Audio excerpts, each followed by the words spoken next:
shit called The War of Art by Stephen Pressfield. Basically, he talks about procrastination, rationalization in your head and shit like that. He names that all as like one character as resistance. And basically, it's like every time you tell yourself not to do something just because you really just being fucking lazy.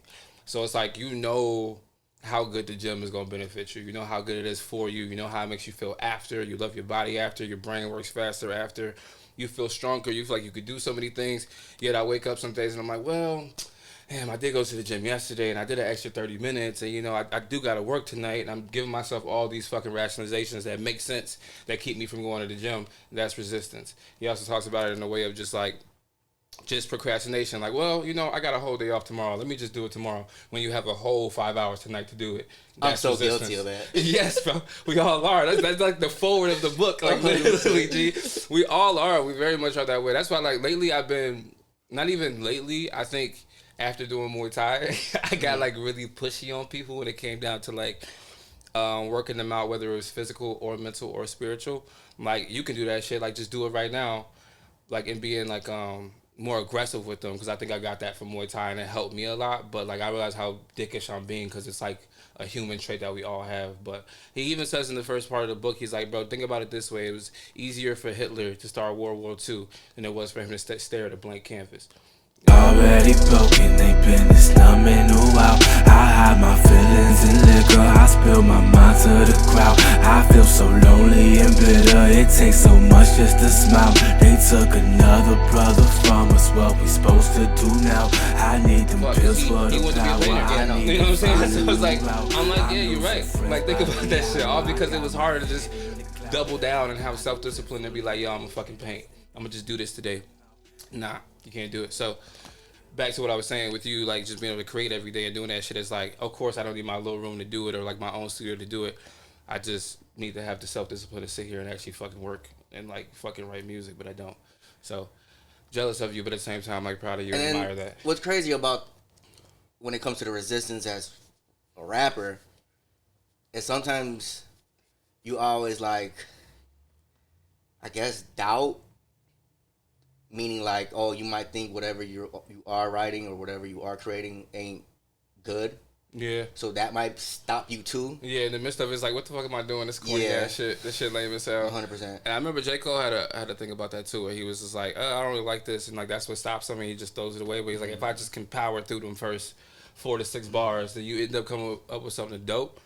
Or it's like, maybe it's not that dope, but I still feel better after doing it. And like, on some real shit, that takes patience, bro. Cause like, especially that, when I like, cause I had just dropped a little freestyle and shit, bro, I committed like 2-3 hours just to finish like the last 2, you dig? But it's like, because you get frustrated. You're like, oh my God, you know what? Let me stop. You get fatigued. You know what I mean? You try to sit down. You like, maybe I should go for a walk. 100%. Yeah, and if you're a person that like indulges in alcohol or weed or anything like that, like sometimes like, man, let me take a hit, or let me go ahead and get a shot. But that shit fucks up your brain even more. So now you sitting there like not even trying to do it. Now you in party mode and shit. And that's why I stopped allowing that shit in my studio sessions. So I was like, yeah, no more bitches, no more alcohol, because we don't get nothing done. Like, at all, we all focused on everything else, but what we supposed to be focused on. But yeah, resistance, man, bro. Anybody needs it. The War of Art, Stephen Pressfield. This shit is shit you already fucking know, but it's like hits you back in the head with it. Like, bro, why the fuck am I not doing that? Like, even, bro, literally the other day I'm driving, my girl's driving, and I was supposed to text somebody something, and I was like, oh, I'll do it when I get home. Mind you, my phone's in my hand, G. I'm not doing anything. Why do I have to do it when I get home? Like, let me just do it right now. Because I'm going to get home, I'm going to forget the shit. And then she going to be mad at me 2 days later. Like, did you text him? And I'll be like, no. You know what I'm saying? Like, it's little things like that we do to ourselves every day, bro. And it's the smallest shit that can make you a better human and just better in your craft all the way around, man. So, really, really picking up on this. And when we get deeper into this podcast, there's a couple things I wanted to read out to you, because I think it has a lot to do with being an artist overall. The title of it is Resistance and Healing, and I just thought that shit was like very perfect, so fucking beautiful, so perfect, and so personal. Yeah. And that's all it really is. It's just like resistance and healing, resistance in relationships, resistance in this, and it just lets you know that, yo, low key, you're just being an asshole to yourself. You're in your own way. To yourself. Yeah, you're exactly. In your own way. Exactly. That's all you fucking doing the whole way through, man. But anyway, welcome to Already Broken. How you doing, man? Good, I'm good. You good? Great intro. You gotta like break the ice a little bit. You can't just go straight to it. It makes it too much of a performance. Nah, I've been good though, bro. I love to hear it, man. I know you watched the show way too many times or heard it or helped me build it in the process for me to have to explain what Already Broken is, so I won't even go there. Yeah. I'm going to explain you a little bit. I'm going to introduce, this is my first time doing this. This is motherfucking Alexander Pierre, one of my best fucking friends. A guy that definitely held me down and clothed me, fed me, you know what I'm saying, sheltered me. Not even going to lie, bro. I've been through some tough shit in life, and I think without this guy, I wouldn't have this album right here. I wouldn't have my second album. I wouldn't have met probably half of the people that I've met. I wouldn't have made half of the money I made, and I also wouldn't have made half of the bad choices that I made if I never met this dude. I know something was coming. It's too good. It's too good. If we're being honest, bro, like, yeah. But, dog, man, a person I hold very dear in my heart. I'm finally happy that we're actually doing this. Facts. Because I always want to, I started with the closest people to me, of course, my parents and shit. And I'm kind of working my way down the line. That's my introduction for you. Why don't you introduce yourself for the people? Tell them a little about yourself. Alexander Pierre. Go by Alex. I'm a rapper. I'm a son. I'm a brother, a cousin, a grandson, a nephew, a human. And I think I like to put that first and foremost, you know what I mean? Facts, motherfuckers is human. And yeah, we don't do that enough. There's too much, too many groups, right? We're always trying to separate ourselves from the group and forgetting how much we share with 100%. Each other, right? And it's like, that's where our love really intertwines. I read this quote saying, the more we define ourselves, the more we divide ourselves. Facts. That's deep. Who said that? I don't know. I seen it on Twitter. We need to, hey, whoever said that shit, drop that shit in the comments. But yeah, the more we define ourselves. Right. It's probably some plastic surgeon bitch in fucking probably Santa Monica. Shouts to you with the fake ass. Nah, so I'm actually like these, you know, the basic questions, how it comes up. I'm gonna ask you a bunch of shit that I already know, but of course other people need to know about it. So I wanted to start with like how you grew up, where you grew up exactly, and what are some of the things you like to do as a child. Where I grew up, grandma's crib. That's Humboldt Park area. Grew up by Oak Park. That's my other set of grandparents' crib. And yeah, that's pretty much it. And as a kid, bro, I was like really to myself, bro. What I really enjoyed doing was like drawing. I think a lot of us did drawing at first. I think we need to do a study on like kids, like people, like adults as they're older, and what they're doing now, and then what they got into when they were a kid. Because I was definitely a person trying to fucking draw Dragon Ball Z characters, and I feel like most people that I connect with was drawing Dragon Ball Z characters. But then you had the people who was playing with Legos. I never met a person that played with Legos. Maybe you did. No, right? I never met a person like that, but they're in a completely different field, and we don't even probably rock like the same way. Architects. Maybe. Or like they're like the complete opposite of it, maybe. I'm not sure. Building something. Oh God, you wanna, speaking of being lonely and being a kid, you wanna know one of my favorite things to do was I had these Dragon Ball Z toys, and I used to like sit in the windowsill. I had this windowsill. I used to sit in there and make just like random stories up about how they had to fight each other and save each other. They used to play house with each other. I used to do the same thing with Spider-Man. Yo, I swear to God. But like, I wonder if every person that started that way is now an artist of some sort. I wonder if that's how that fucking goes. You mentioned a lot of your grandparents. Did you grow up with your parents? Were you in the same household with your parents? Or? Of course, no. Like, I had my parents and shit. They were in my life. But, you know, they were living with their parents, and that's how, you know. Oh, okay. It was all like that. And we're always at grandma's crib, so it's like, all my cousins there, you know, uncles, aunts. So what was, like, your home life like then? Like, how would you describe it? Was it one of those things of, like, you coming in, there's, like, 17 people there, and there's kids running everywhere, and you guys just always eat together, and there's, like, cousin laying on the floor, and so-and-so sleeping in the attic, or was it more contained, more put together? I think, like, a combination of both, you could say, and shit. But it's mostly, like, a lot, you know what I mean? Because you're with family all the time. Yeah. You're getting left to get taken care of, and stuff like that. Well, and not only that, I've always liked being around my cousins and shit. So facts.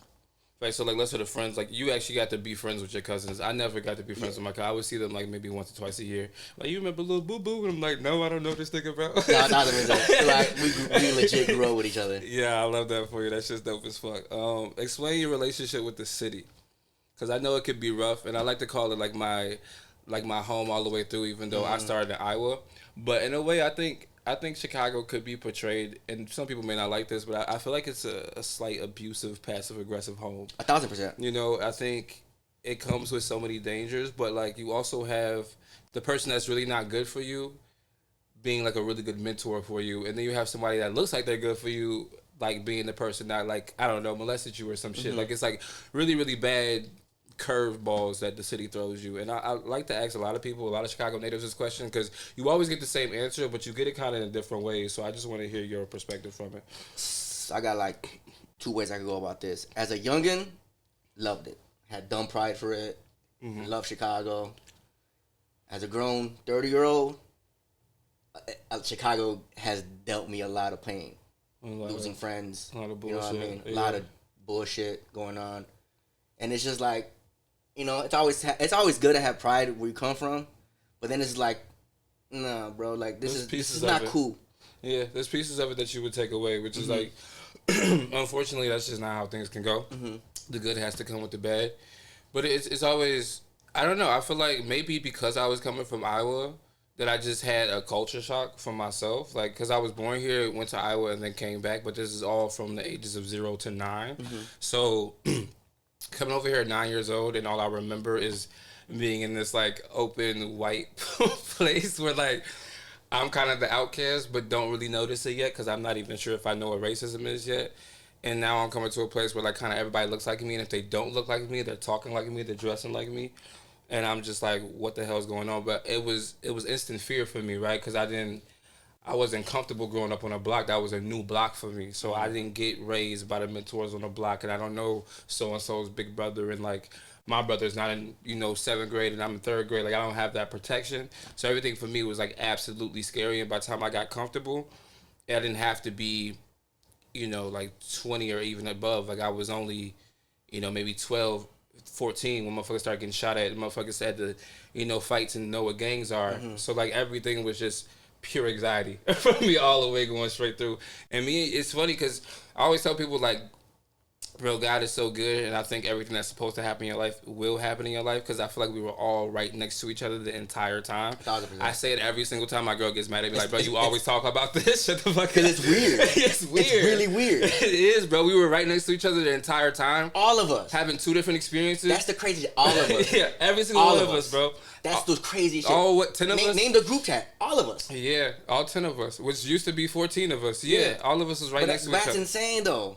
It is. And we all went to different schools, but knew some of the same people and shared some of the same teachers. Like, I had a teacher in my high school that Tyler had in 6th grade before he came to Darwin in 7th grade, which is like, it's just a full circle. Wild. Like, bro, it's, man, even when it comes down to like Sada and Tanya, they went to school with Tyler and didn't even remember who he was. And then Red comes around and I meet him in fucking high school. Like, all these people was right in front of my face the entire time. We probably walked past each other, got on buses with each other, having 2 completely different experiences of the city, yet we're living in the same world and have the same challenges.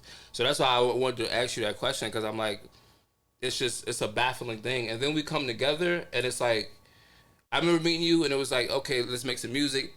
Tyler's like, my homie can rap. We rap. It's like a timid interaction. We do what we do. And then we get cool and then we like, everything about us is the exact same. Like even going back to like playing with fucking Dragon Ball Z characters and drawing, right? Like it's insane that you could be in the same city having the different experiences, the same challenges, and come out the same person, and then don't meet each other until 10 years after that situation. So it's always just mind blowing for me all the way fucking through. I want to get more into your parents. Like, how were your parents and what was your relationship with them? Growing up, it was good. It was good until they separated. Facts. Shit, you know what I mean? What age was that?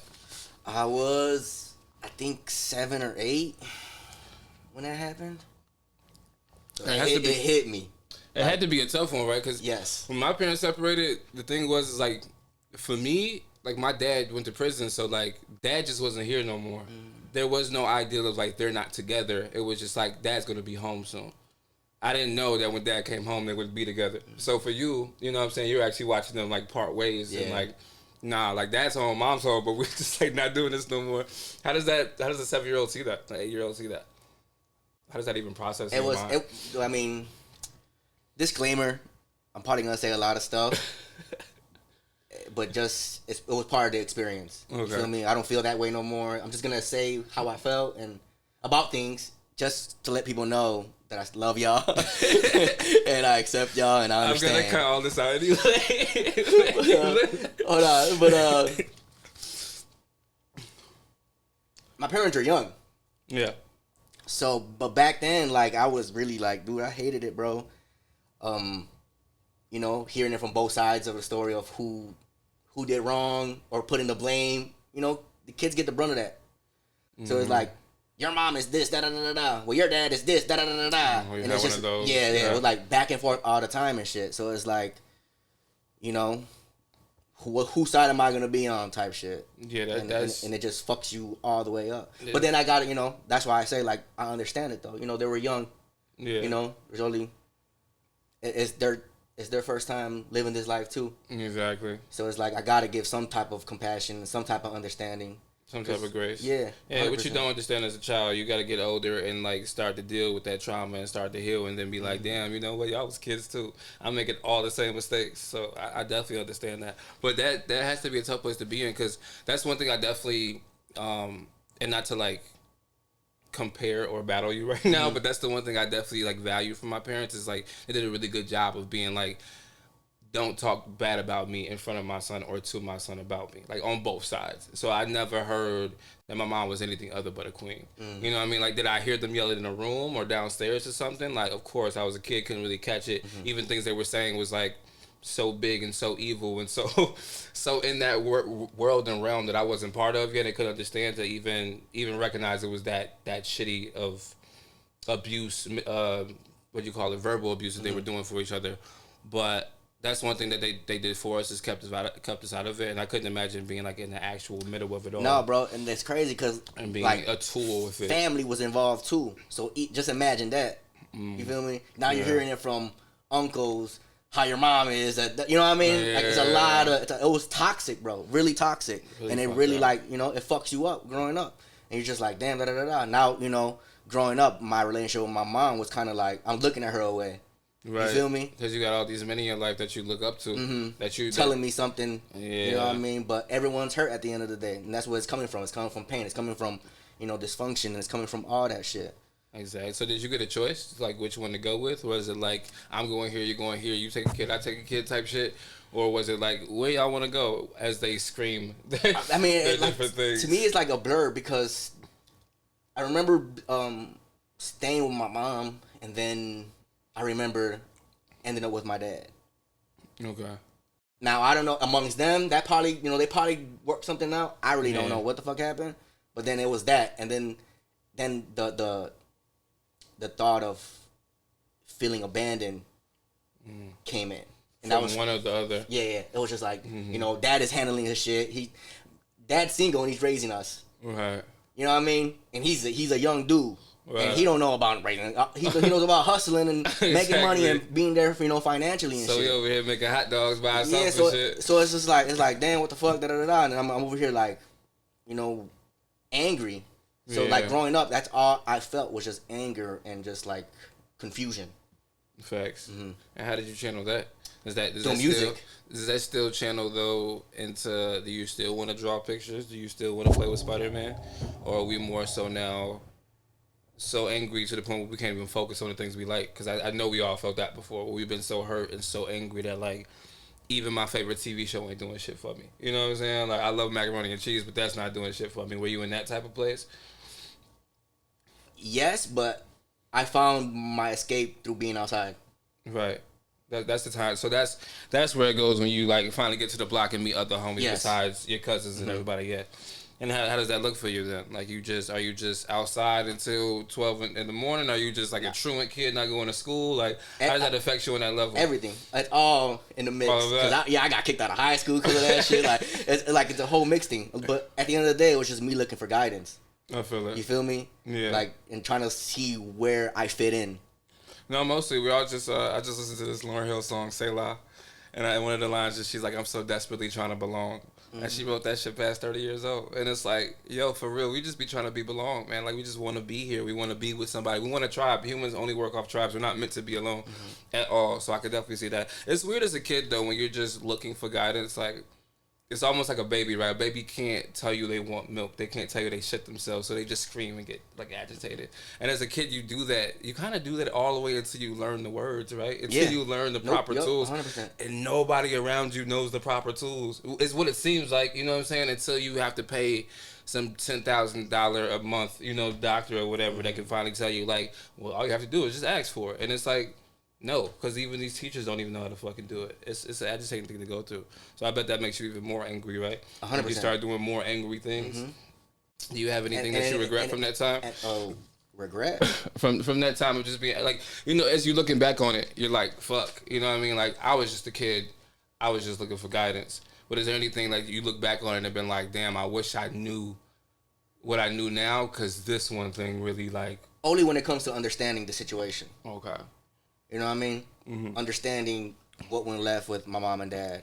Understanding, death in the family, because that shit came early too. It came around the time when mom and dad kind of separated and shit. I had lost my aunt, Ruby, in 2003, which is my mom's sister. And that came out of, and she just gave birth to my little cousin Nate. Yeah. So it was like, whoa, what the? 6 months after she gave birth, she passed away. Jeez. And that just hit crazy. Right. And then, when I think back then, I just wish, like, we had those conversations.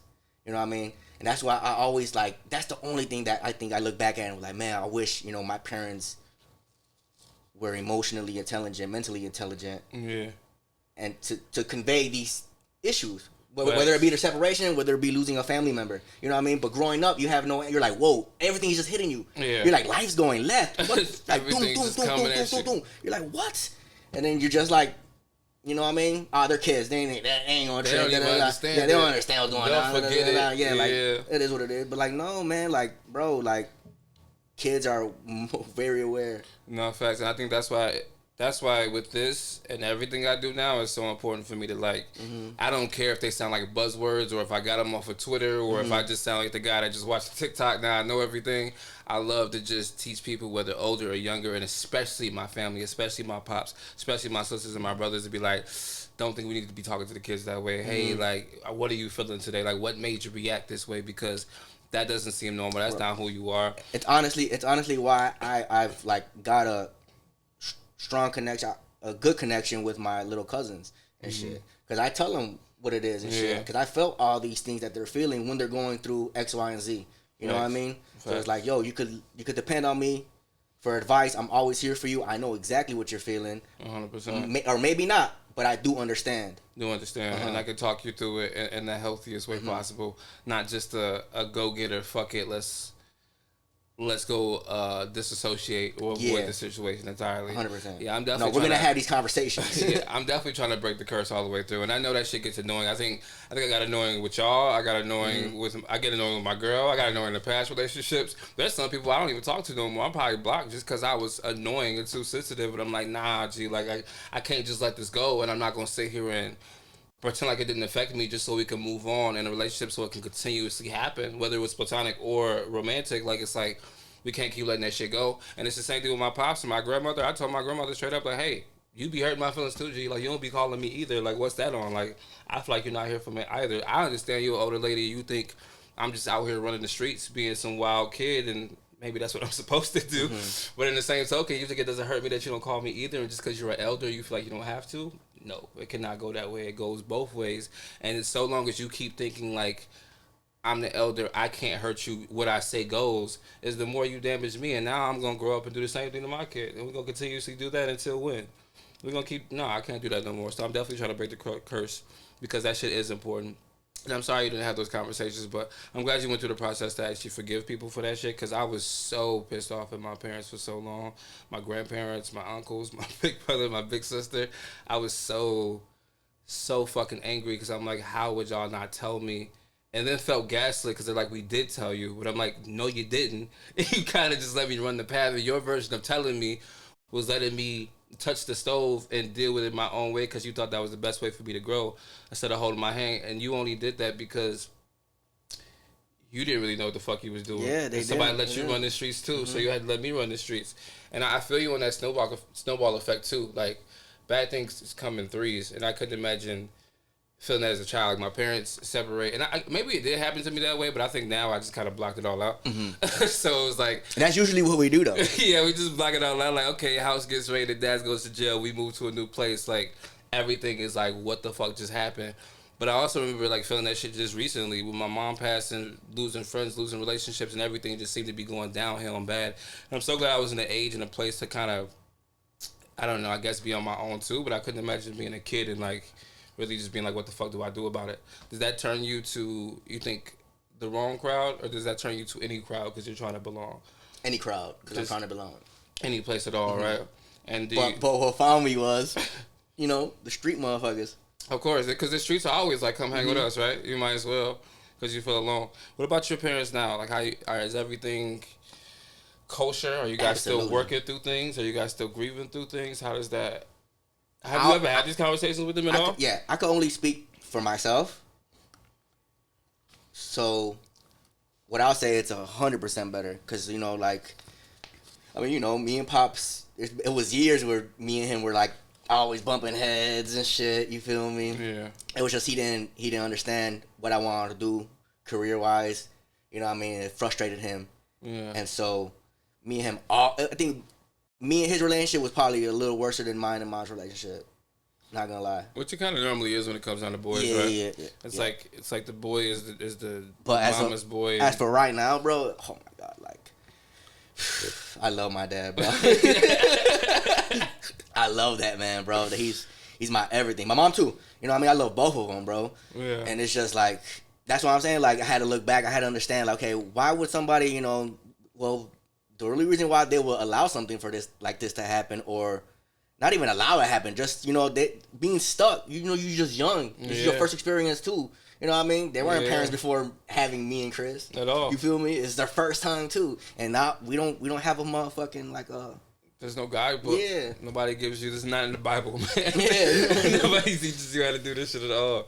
No, facts, man. That's why me having my first kid right now, dude, like I think I may be putting too much pressure on my girl, my relationship, and even myself. But I'm just so adamant on being like, bro, I do not want to, like, I really want to break this curse. I really want to break this cycle of, don't get me wrong. There's a bunch of shit I just cannot learn, and I just have to learn of just like going being there, hands-on experience. But there's so much shit in my brain that I can fix, in my spirit that I can fix, in my like physical that I can fix to make sure, because kids only emulate and soak everything up. So I need to be the best I could possibly be in front of this kid at all times, and even when I'm not, I need to have an absolute and realistic reason of why. So when she's old enough to ask me, I can explain to her. You know, like, Dad, you were really mean this morning. I was like, sorry, we were late. I was stressed. I didn't get no sleep. None of that is okay for what I did, but this is where it came from, and I need to do better. Like, I want to have those conversations 1,000%. with my 5-year-old daughter, and 1,000%. like, because I hate that just because I said so type of parents, and I feel like we all kind of went through that shit. It's just not what we need, man. Take care of your kids, y'all. And be patient. Yo, you're going to be like me, having a podcast on the fucking couch. It's patience, man. That's what it is. Nah, it takes a lot, man. And sometimes it hurts my feelings, man. Even when I see, and no shot at my sister or my cousins or anybody that I see with kids. Like, I think everybody's doing the best they can 100%. with what they have and with what they know. And you can't shame anybody for that. Everybody gets their grace for it. But even when I'm outside looking in, sometimes it hurts my heart, man. And I wish I was in a farther place where I could be like, I could really step in and be like, yo, I get that you don't have the time. I get that you need to work all fucking night and you're sleepy all fucking day, and I get that you need to do X, Y, Z, and I get this dude ain't shit. I wish I had the time and the money to be like, okay, we're gonna put her in tennis, and hey, we're gonna do this over here, so I could really help out the trajectory of where these kids are going. Not saying they're going anywhere bad, but like sometimes it really does hurt me to see even people I don't know just on the street, man. We just saw this girl was damn near in the street, and I'm like, bro, why you have your daughter out here in the street with no fucking coat on? What you doing? Those are little things. But when it comes down to mental, it's just imagine where the mental's going. I'm sounding mad judgmental, but I promise you I'm only passionate about the kids. Yeah. I promise Likewise. you. And it's a terrible thing. But yeah, same here, bro. I'm actually really good with my parents now too. I think I've always been close to my dad. He's always kind of been my best friend. Mm-hmm. But when you lose so much time with a person and you start to grow up and you just start, like you said, all that anger, it kind of consumes you. Mm-hmm. I think I started to blame him for a lot of things and started to just be like, I think in a way I kind of wanted to be on that bandwagon of I ain't got no dad either. You know what I mean? And then what's wild is that like a son has absolute right to oppose their father.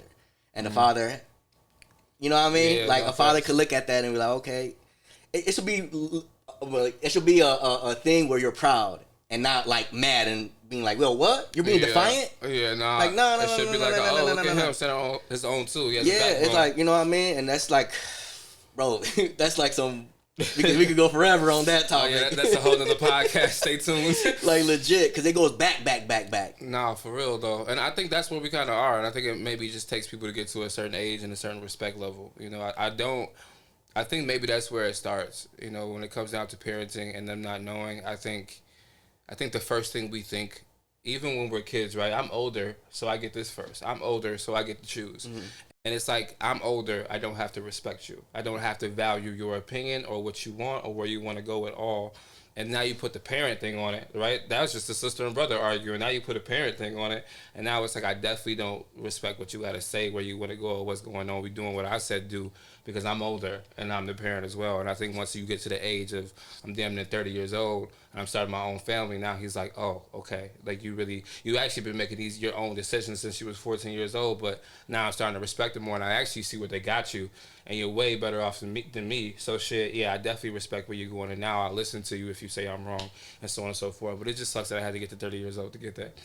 I mean, that's what it's like, bro. Same, bro. You know what I mean? Same. It's a process, but I hope with my 5-year-old daughter, when she's 5, like she's gonna come out 5 years. When she gets 5, I hope we can have stupid conversations like that. Like I don't want to eat Cheerios. I want fucking tricks, and I'd be like, all right, cool. Give me a dissertation on tricks, and then you can have it. I'm dead. So let's get into your career. Mm-hmm. When did it start, and how did you know? I feel, and I had this conversation with Josh as well. I feel like there's a switch that happened with artists. I feel like we all are as kids, we're all artists and we're all creative. Until we die. Even if you're a fucking lawyer, you probably still like to do crossword puzzles or like you still like to play little fun games where you have to figure shit out. Everybody's a creative in some type of way. But there's something that switches from your amateur to your pro. Right, it's like I'm just gonna do this when I'm free, when I get out for work, when I leave from school, and then there's something that just switches on, and you're like, no, this is what I'm gonna do with my life. Like this is who I want to be. This is who I am. This is where I feel safest. I'm just going for it. That was a little long, so let's go first. When did it start? 6th grade. I remember 6th grade, and the reason why I just remember it like vividly, bro. Like it was like I can legit remember it was like if it was yesterday. My English teacher assigned fucking some homework and you had to write like a poem. Dude, English teachers are the best. Yes. 1000%. Very underappreciated. And she had said to the class, oh, you know, here's this bag, just take a picture out of it and you're gonna write a poem about the picture you got. And then crazy. 6th grade, going through, you know, the mom and dad issue, right? Yeah. This the picture I grabbed, bro, was a little boy with a book bag in front of a school, looking like mad, sad, and it just spoke volumes to me, bro. And then like you know, I went home. I'm already a fan of hip hop at this point. You feel me? I'm 6th grade. I'm love hip hop. It's my world. And so I just started, you know, writing, and then I wrote, and then I had the next day or like the end of the week we had to present it in front of the class. You know, everyone's like, ain't nobody trying to read her. Right, everybody else. And I was like, me. Yo. Came up there dropping bars. And like, you know what I mean? I did that, and then like she pulled me to the side, and she was like, Alex, you know, that's really good. And then it was her validation that just like. Yes. Oh my God. We don't talk about that enough. Okay. Sorry. Sidetrack a little bit. Because I think that shit is really what fuels the fucking fire, bro. It's like, now that we're older and we're like unpacking our trauma and we're learning to be alone and we're learning to validate ourselves, it's all beautiful. And like writing this verse alone in my room is enough for me. I love sitting into the group chat and motherfuckers be like fire emoji. That shit is like awesome. But for some reason, bro, it's that teacher. It's that like first 4 people in the fucking crowd. it's the people that come up to you after the show. It's the people that DM you that you never seen. Comments, You never even seen them that night. Hey, I didn't get a chance to talk to you, bro. You fucking killed it. I'm listening to you on the way home. It's the people that are not even in the city. Yeah, G. Oh, them motherfuckers. And reaching out. Facts. Because if you're my family, it's like, I expected you to say that. But if I don't know you, bro, I'm like, oh, shit. Thank you so much, bro. That's great. You remember that teacher's name? Miss Beckman. Miss Beckman. So shout out Miss Beckman. Shout out to Miss Beckman, man. Yeah, that's fire. It's like Miss Beckman. You see how I remember her name too? Yeah, of course. Quick. Of course. You said that was 6th grade? Yeah, 6th grade. So I don't have a 6th. I have a 5th grade, and she didn't give me. Oh no, Cap, 7th grade. My fault. 7th grade. 7th grade. Oh, I love it. 5th grade. I remember my 5th grade teacher. Her name was Miss Carey. This bitch told me I would look good with dreadlocks. and you never looked back since. Never looked back since. Nah, didn't tell me I could rap. So you should get dreadlocks. Not lying. Not capping, man. Shouts to Miss Carey, red hair. If you know her, dog. Hey, man. Kind of fuck you, but it worked. It worked out, man. And so how did you know them, bro? Like, was it that validate? Was it that feeling that you got that was like, man, I really want to feel this again? Yeah, it was that. It was like, okay, there's something here, and I wanted to explore that more. You know what I mean? Okay. One, I was really vulnerable while doing that. Yeah. Like dumb vulnerable. Everyone's poem was talking about X, Y, and Z. I'm over here waking up in the morning tired as hell. Time to get to school before the sound of the bell. Arriving late every day with stupid excuses. Having bad grades, saying, should I get used to it? Is it gonna change? Stay the same? Say the shit day and day. Night and night, what am I gonna do in my life? God, give me a sign. I wanna stop crying at night. You feel me? Sheesh. 7th grade, just right there. Bars. Don't you still remember it? No, yeah, I do. And then she was like, what? And it was just that. It was like, whoa, hold on. I just released something that, you know, it was a lot of shit going on. I released emotions. I released a lot of shit that I was feeling. And it felt good. And then it felt even better saying, yo, this is really good. Hearing that from somebody else. Yeah. And then I always had, you know, the homies, you know, we'll be fucking around. Yeah, everybody always has that little freestyle. You know, we'll fuck around and shit. Yep. So it's like, yeah, we getting that from that, but then getting it from an adult that, you know, it's like, holy shit. And she's a white woman, so it was like, holy shit, what the fuck? Oh, shouts to Miss Beckman for sure. And she was baddie too. I ain't gonna lie, she was a baddie. She had the whole fucking going home listening to No Vaseline by Ice Cube and shit. Oh yeah, for sure. So I was like, yeah. And then it was just that. And then it wasn't until high school where I got the validation again. High school was when it like, I'm taking it serious. Oh, dude, yeah. I remember me, Red, and my homie K-Sean, I think it was his name. We won 2nd place in the fucking on the talent show. That's right. I didn't even. Yeah, actually I did. I put my own verse at the end of it, but we ended up rapping Lupe Fiasco. The show goes on, and I put my own. Like we rapped his verse, and then I put my own verse at the end of it, and we got that whole applause. That shit was crazy as fuck. For me, I was it's like I was like 9, like no 10. I came here at 9, so it was like 10, 11 years old. My brother was rapping. When my cuz Pat and everybody and shit, they was all just rapping. It was just a school full of rappers. They went to KP at the time. So if you watching this and you're old enough, then KP around 2005 or 4 or some shit, you know, there was a bunch of rappers, a bunch of singer groups and shit like that.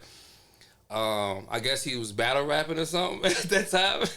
And he was like, man, you know, I'm gonna write this. I'm gonna have my little brother diss him. He's not even worth my time, dog. My brother diss him. Fuck that. So then he comes home. He got this shit ready for me, bro. I'm all timid and shy. I don't want to do it. I was such a little pussy, bro. But I was like, I don't want to do it.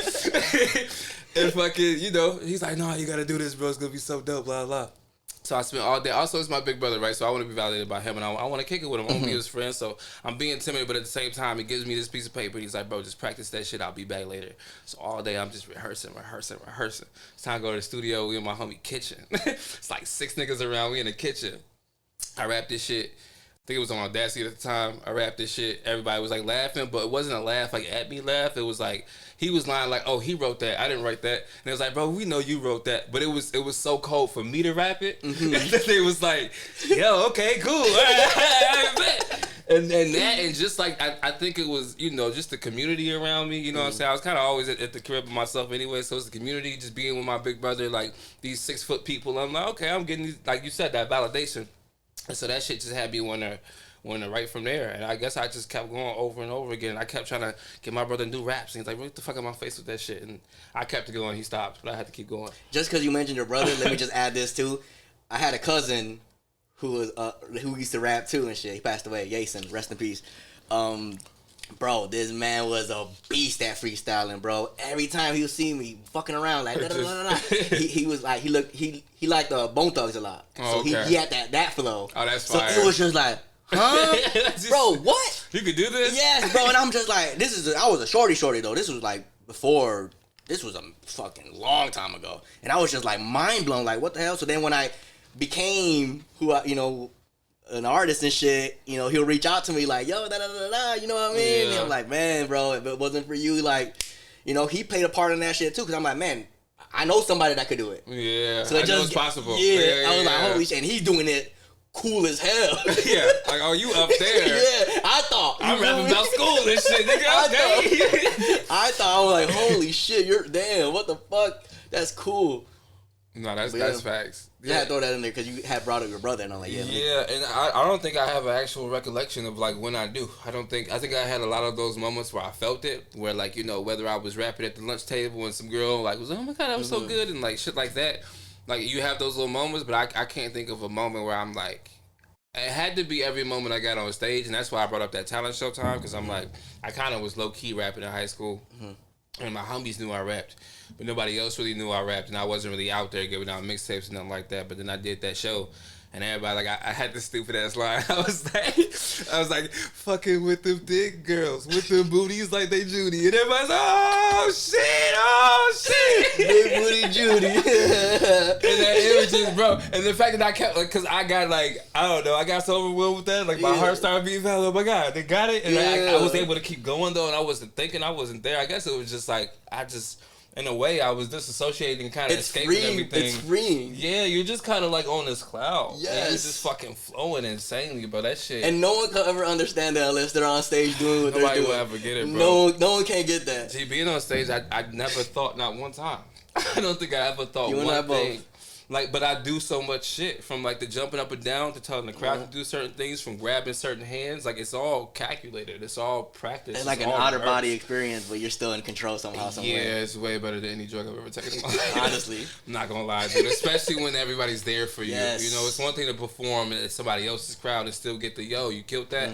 But when everybody's there for you, like when I had that headline show, but I don't think that there's a better time in my life, bro. Like, still to this day, and I still want to live a very long time. But if I can die right now, and I will be a happy person, when we did Tress One, and everyone was, if you look, I'm over here like, oh my god, oh my god, y'all know this? What? And then like that day, I don't know if I met Louis that day, but then he came up to me. He was like, bro.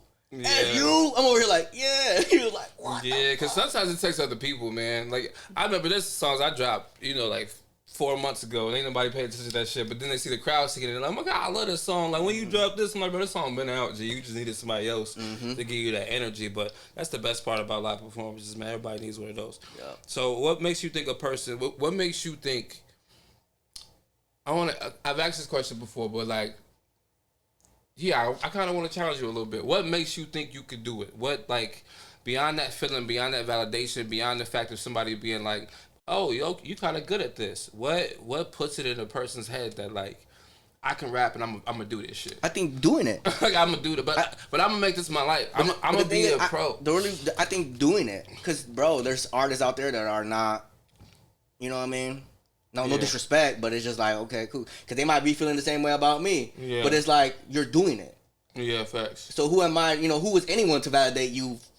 That you're doing it. You're doing it. That's like, oh, the little rap thing you're doing. Like, no, you're doing it. A little rap thing. You feel me? Somebody. Yeah, but you have people like that. But it's like, no, you're doing it. Like, what are you talking about? Yeah, I guess that's on the level of, and I think people need to look at their art and their any endeavors they have more simple like that. Like, the whole question is, am I a writer? It's like, well, are you writing every day? Then yes, you're a fucking writer. You know 100%. What I'm saying? Like, that doesn't need to be fucking Harry Potter series. It doesn't need to be John Grisham, dog. Like, you're writing every day. Maybe nobody's reading it. Maybe it's just on blogs. And I'm glad you're bringing that up, because a lot of us artists, look at it like that. Yeah. We look at what we're doing, and then we look at the other side, and then we're like, I want to get that, and if I don't get that, then what I'm doing is a waste of time. It's a waste of time, and or, like, it's not as valid. Yeah, it's not as cool. valid. It's not as cool. It's not as popping. But like, bro, that's destroying your whole idea of what you're doing. And it destroys the bars. It destroys the talent too. Yep. I think a lot of times we put that shit in our head, and like you may have came off like yo hottest album ever, but now you sitting there overthinking it and thinking like I gotta make it there.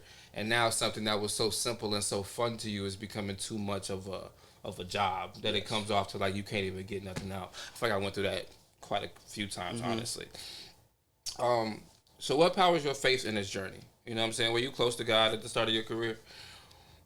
And when I say faith, you know, like you said, like just doing it, it was something I loved to do. I was getting validation from it, and I knew I could do it. I knew I wanted to do it because of these feelings, and it sounds to me like it's like I just need to stay consistent, stay persistent, and believe in that. And I think with that comes some faith. So where does that faith build up for you besides the validation from outside people, or you can use that? And then does it have anything to do with God? First and foremost, I've always had some type of belief of God. Mm-hmm. You feel me? I'm not religious or anything like that, but I do believe there's a higher being. Well, I mean, I'm not Christian. I'm not Muslim. I'm not none of that. I know there's a word for that. Agnostic? Agnostic, yep. I think so. I was about to say Antichrist. Yeah, so yeah, that's what I am and shit, and more spiritual than anything. But I always had that, and you know, I've always taken account into other religions. I'm not like just saying that not to say like dismissing them. I've always had an open mind for everything and shit. So, you know, there's some, you know, in the Bible, be like, be humble. You feel me? Like you gotta put things in perspective.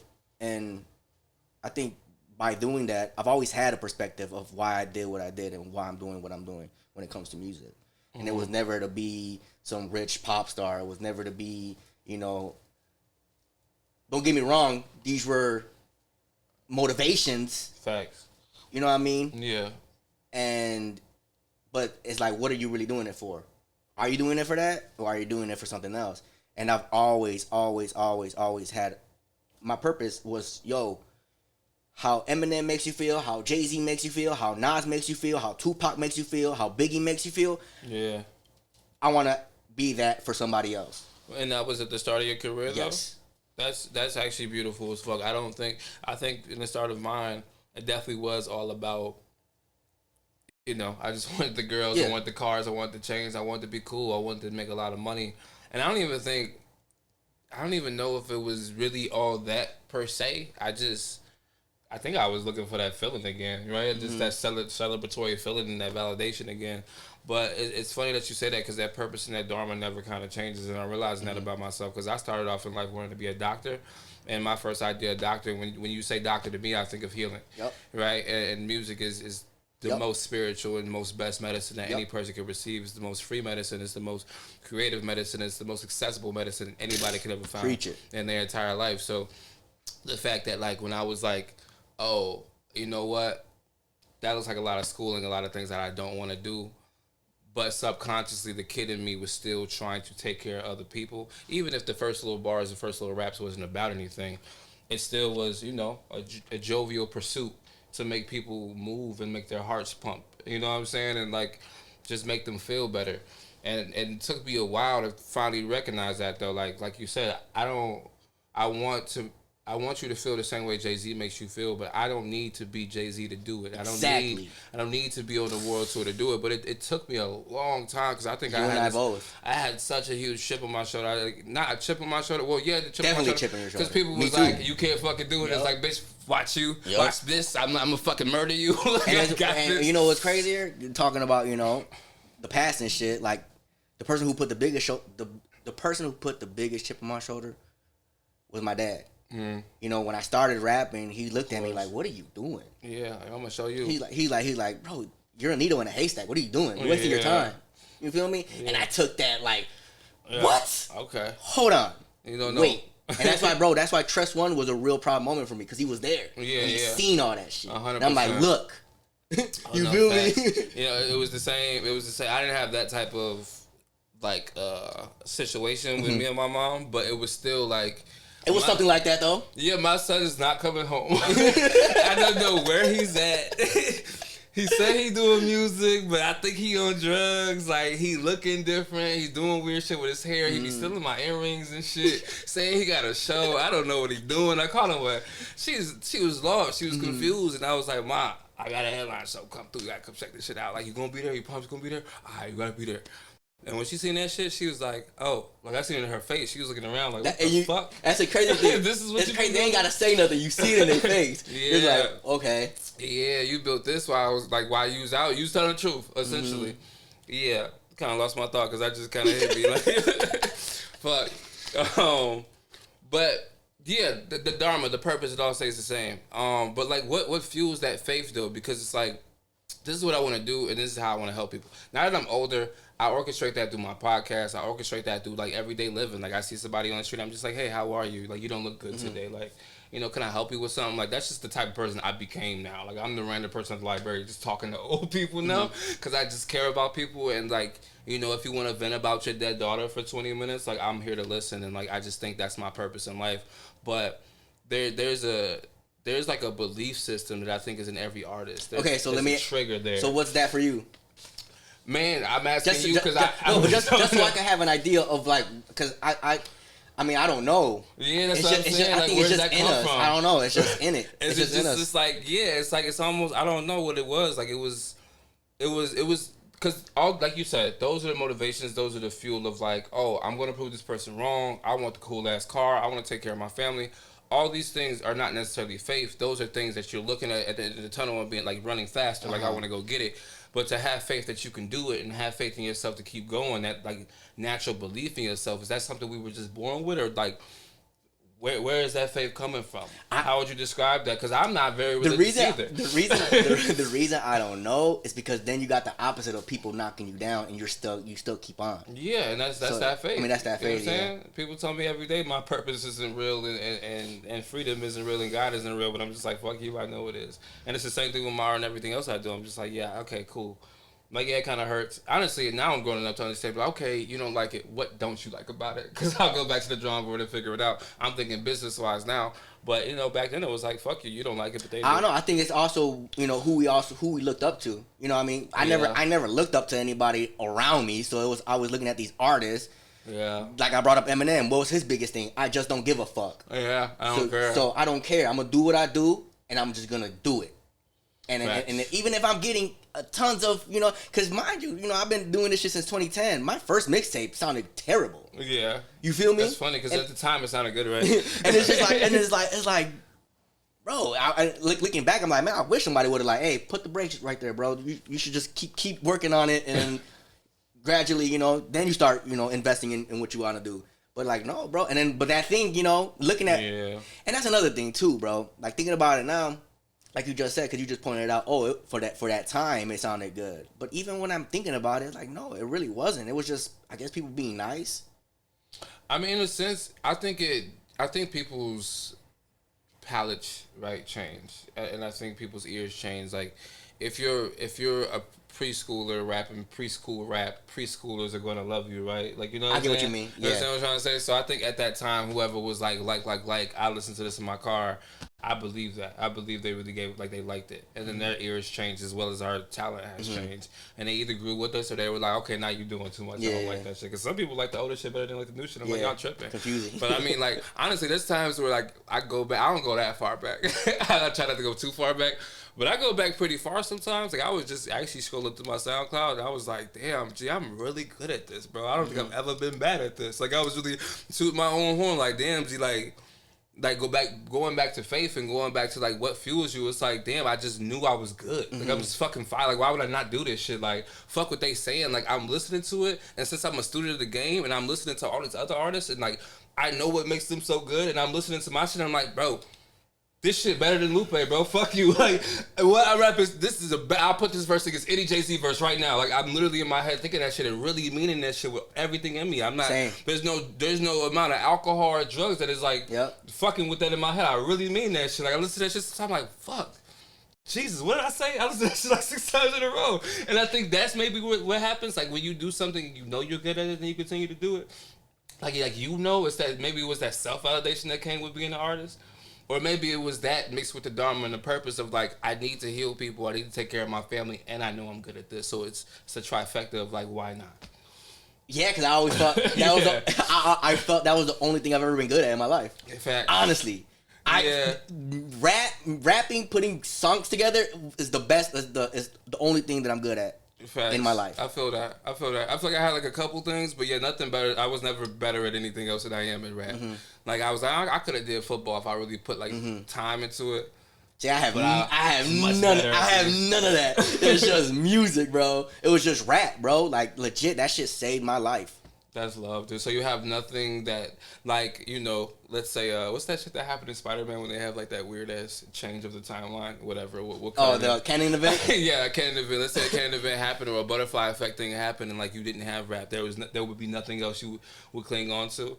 If you didn't have rap, you think you would just be, like, a regular person working at Walmart, or you think you would find something else to...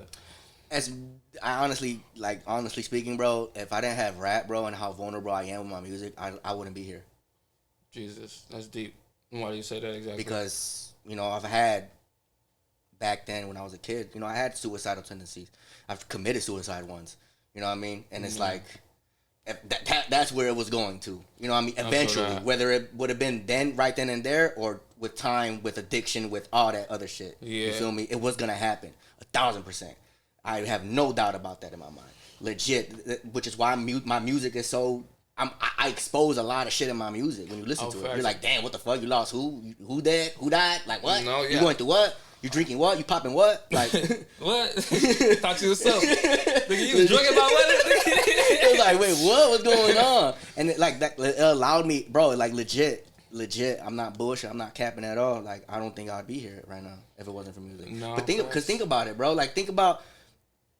And not only that, like even you, Tyler, like y'all coming into my life, like that, y'all were like angels to me, bro. Yeah. Because I had people that were like, okay, damn, they're really with me with this shit. Yeah. You feel me? They feel the same exact way. They're as passionate as I am. They're not rapping about bullshit. Yeah. And it's just like, it's real to them as much as it's real to me. Yeah. And it was like, holy fuck, okay, yeah, this is it right here. Like, this is what I'm supposed to be doing. You found a tribe. Mm-hmm. You no longer felt alone. And I think it's funny because back to that, being in the same place, facing the same challenges, but having different experiences, that's a moment where I think, like, our moon phases came together. You know what I'm saying? Because I feel like at that moment, we all had the same experience. You know, we were all kind of lonely, outcasted people that was just stuck in this, what Big Chris say, I sit alone in this four-corner room, writing about life and how I go too soon. Like, that's where we was at. And then we came together and was like, okay, you got this. Okay, you got this. All right, let's push this album. Okay, you record that. All right, I went back here. I'm running to the store real quick. You come back. And we was just in that motherfucker, like, just cooking, dog. Just going nuts and never stopping. And that, I think that saves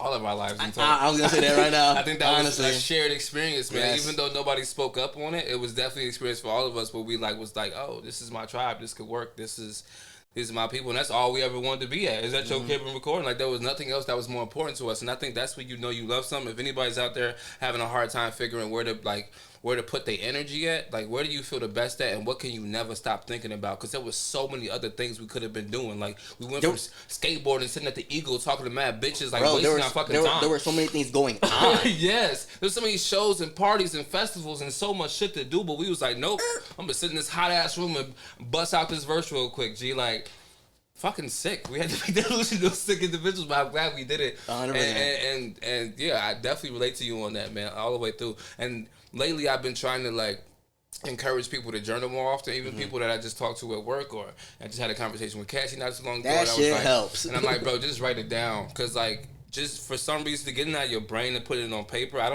it's like a literal drop-off. You know what I'm saying? And, like, the cooler part is when you're an artist is when you can make, like, the words kind of bend together and you can rhyme them and you can be, like, add little metaphors and, like, talk about this breakup in, like, a really cool way, or, you know, talk about being broke in a really cool way, in a really clever way, and then share that with people and they can dance to it, not even sitting there sulking and sad like you are, but kind of being like, damn, yo, this shit hit. It just kind of flips the whole perspective of you. It's almost like being like, it's almost like taking that, damn, life is happening to me, and then you write it down and say life is happening for me.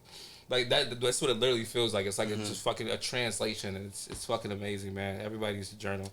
That you hit it in the head with that one. Legit. That's what it feels like, man. If I had to explain it, because I know right now you sound like aliens to a lot of people. Yeah, 100%. We're just like, what the fuck? I never felt that before.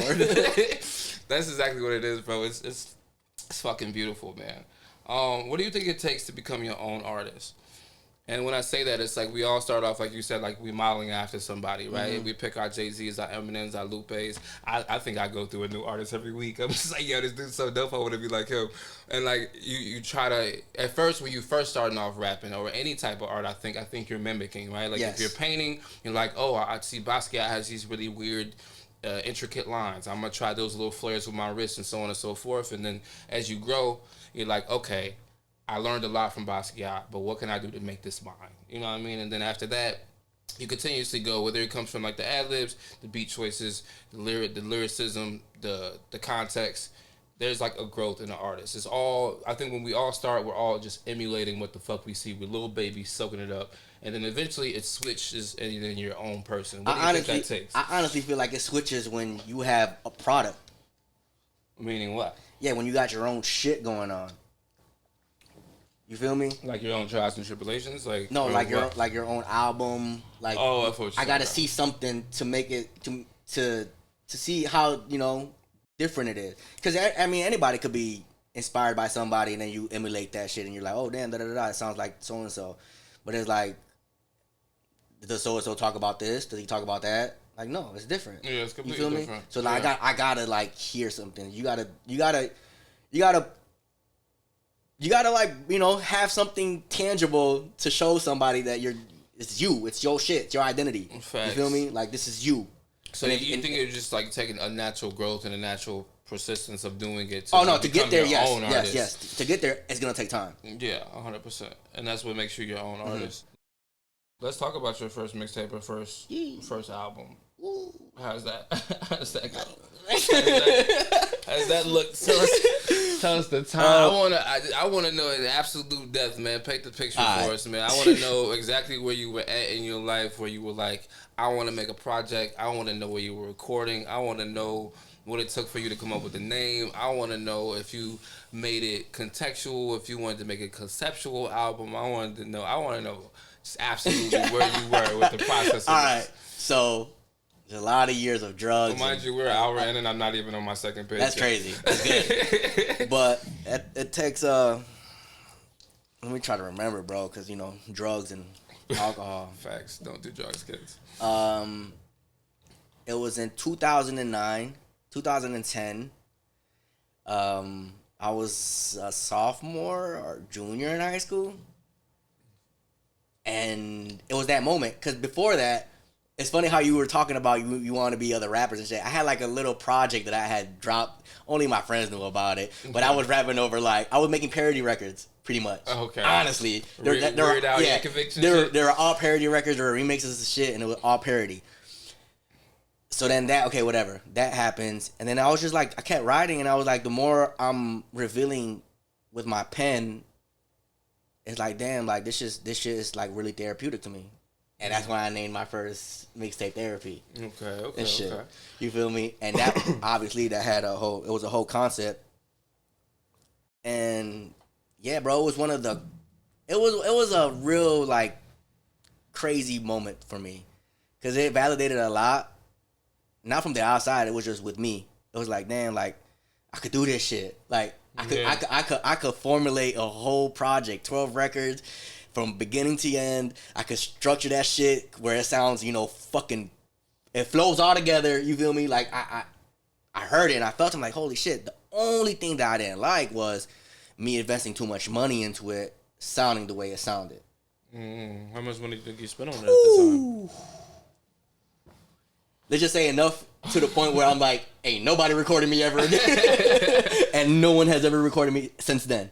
Yeah, no, I recorded all my music. It's crazy that even back then it cost that much money to be recorded.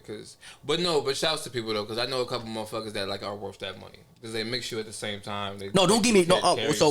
So when I say that, I don't mean that it sounded terrible. What I meant was, and this is probably just me having that experience, but this is why I'm so easy to record with when I'm recording with y'all. Because I felt like if you do a take and you think it's good, but I know what I heard and it's a bad take, and I'm like, redo that shit. Do that shit again. I never got that. Oh yeah, that's why I appreciated fucking Thomas and shit, and somebody I actually knew being like, you sure you don't want to do that again? And you as well. Yeah, no, I hated recording with anybody I didn't know. Of course, they just trying to make their money. They gonna try to speed you too. I didn't understand that though. Yeah. I'm over here like, we homies, we smoking together, we getting the shit done. He's like, yeah, it sound good, good. Go ahead. I'm like, come on, bro. Nah, bro, my voice is cracking and shit, breathing too much. But that's what I meant, and which is why I always look out, if I'm recording someone, I'm always like, they're there. Yo, this sounds you gotta be present with it. And you know that from the beginning. I think... Yeah. I just have, because not only that, it's because I also, like, I think, to me, in my opinion, it's a respect for the culture, too. Why would I record someone who is fucking terrible and...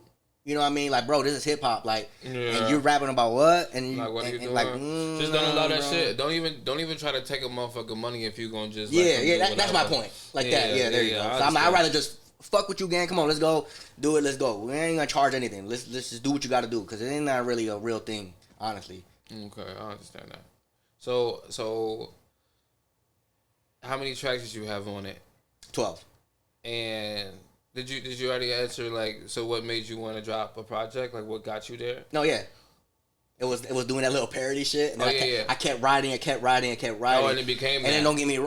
then let me add this. Because before that, a lot of the shit I was writing, it wasn't structured. Okay. So there was no hook, there was no verse. It was just all big verses. Yeah. And then my stepdad, shout out my stepdad. My stepdad has a friend who knew someone who had a studio, and this guy name was Big Bank, and he did like a few jingles for like Pepsi commercials or something like that. Sick. But he's the one that taught me how to structure a song. So he's like, yo, you want an intro, you need a verse, you need the hook, you need a chorus, you need a hook, you need a bridge, you need another verse. The ABC, AB. Yeah, he taught me chorus. Okay. He taught me all that shit, so I was like, okay, cool. And then that's when I'm like, bet I'm ready to go ahead and drop a project. I'm ready to work on a project, and that's when it came. I love that for you, man. If I could I don't even remember. I did my first project with you. Right? Premonition? The Premonition, yeah. I did my first. Also, I wanted to know, when you said you pulled that picture out that hat of that kid sitting in front of the school, do you remember making that mixtape after Atlantic hit me up? Yes. Called The American Dream? Yes. And it didn't have a kid outside in front of us. Bro! Didn't it have that, though? Yes! And it was a fucking Looking coloring. at it. Yes, bro. It was the coloring. What? It's crazy. It's a full. So I was thinking about, like, man, I wonder if I'm right about that. I want to say that and be wrong. Yo, that just tweaked me out right now. I just realized that right now. Yes, holy shit, bro. I remember that shit. I'm like, as you're saying it, I'm like thinking of. I'm seeing it in my head. Yes, I'm bro. like, that was the cover. That's crazy. Yes. That's crazy. Life was full circle, man. I swear to God.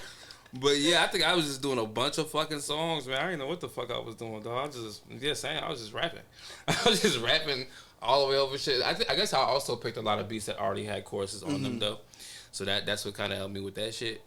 But honestly, if you ever find a Premonition or anybody ever has that shit. I was just thinking about, You Know Who You Are. I'm like, bro, I don't got that shit at all. I wish I had that shit. Why don't you have that? I have no idea. That was fairly I know. recent. It's 2016, I think, 17. Why would you just Don't know, bro. Don't know. I don't even know. I thought it was in my email. Not in my email. Whack. Yep. Well, how would you say your process changed from therapy to now and making projects? Because I mean, I know learning song structure throws you all the way off. It's a slower process. Patience takes a lot. What makes it slower? It's slower because, well, my first mixtape was me hopping on a bunch of beats, like instrumentals. So it was nothing original. It was really easy to do. It was fast too and shit. Now it's really like it's time consuming, and then especially now where I'm like in some type of fucking, I don't know how to explain it, man. Cause it's like, I've been sober for a year and shit. I did a lot of self-reflecting, self-healing, and understanding, and I want to approach this new project that I'm about to be working on differently than how I did other projects. And I want things to sound different. I want concepts to be different, topics to be different. You know, I just. Yeah. You put a lot of thought in that now, like the actual concepts of what you want to talk about. I mean, I am, but that's the bittersweet thing, because that's also like stopping me from getting the ball rolling. Yeah, like the overthinking process. Yeah. It's just like, fuck, I need it to be this way. Like the shit, like all the 3 things that I just dropped on my Instagram and shit, the little freestyles, those were all new for the new album. And I was like, nah, sometimes you just scrap it. Yeah, let me just give it to, you know what I mean? Let me just get this shit out of here and let's see what else comes up and shit. Yeah, honestly, that might sometimes I think it's the best thing for you. And I used to be that person that was like, oh, I really love this song. It sounds so good. Like nobody needs to hear it yet. Like it's always gonna hit. And then I got to a place of like, dude, you can make another one. Like, you know what I mean? Like you gotta believe you. Like this is why you got a full vault of unreleased stuff that you haven't dropped. It's coming though, but half of it's just not coming because now I don't believe in it the same. You know, do I still think it's good? Do I still listen to it and be like, yo, I fucking murdered this? But do I think it's a song? No. Do I think it's even worth the freestyle to drop? Hell no. At the time maybe, but now I'm like no. But then there's like 4 or 5 timeless joints where I'm like, okay, I know what I'm saving this for. I know what I want to do with this. These are songs I'm not gonna waste. But yeah, there's a bunch of things I was holding on to because I just thought I couldn't make anything better, but then I would make something better and be like, why the fuck am I holding on to this now? And then like really scrapping shit or just releasing it for the fun of it. Like a lot of shit on my SoundCloud, I was releasing it for the fun of it.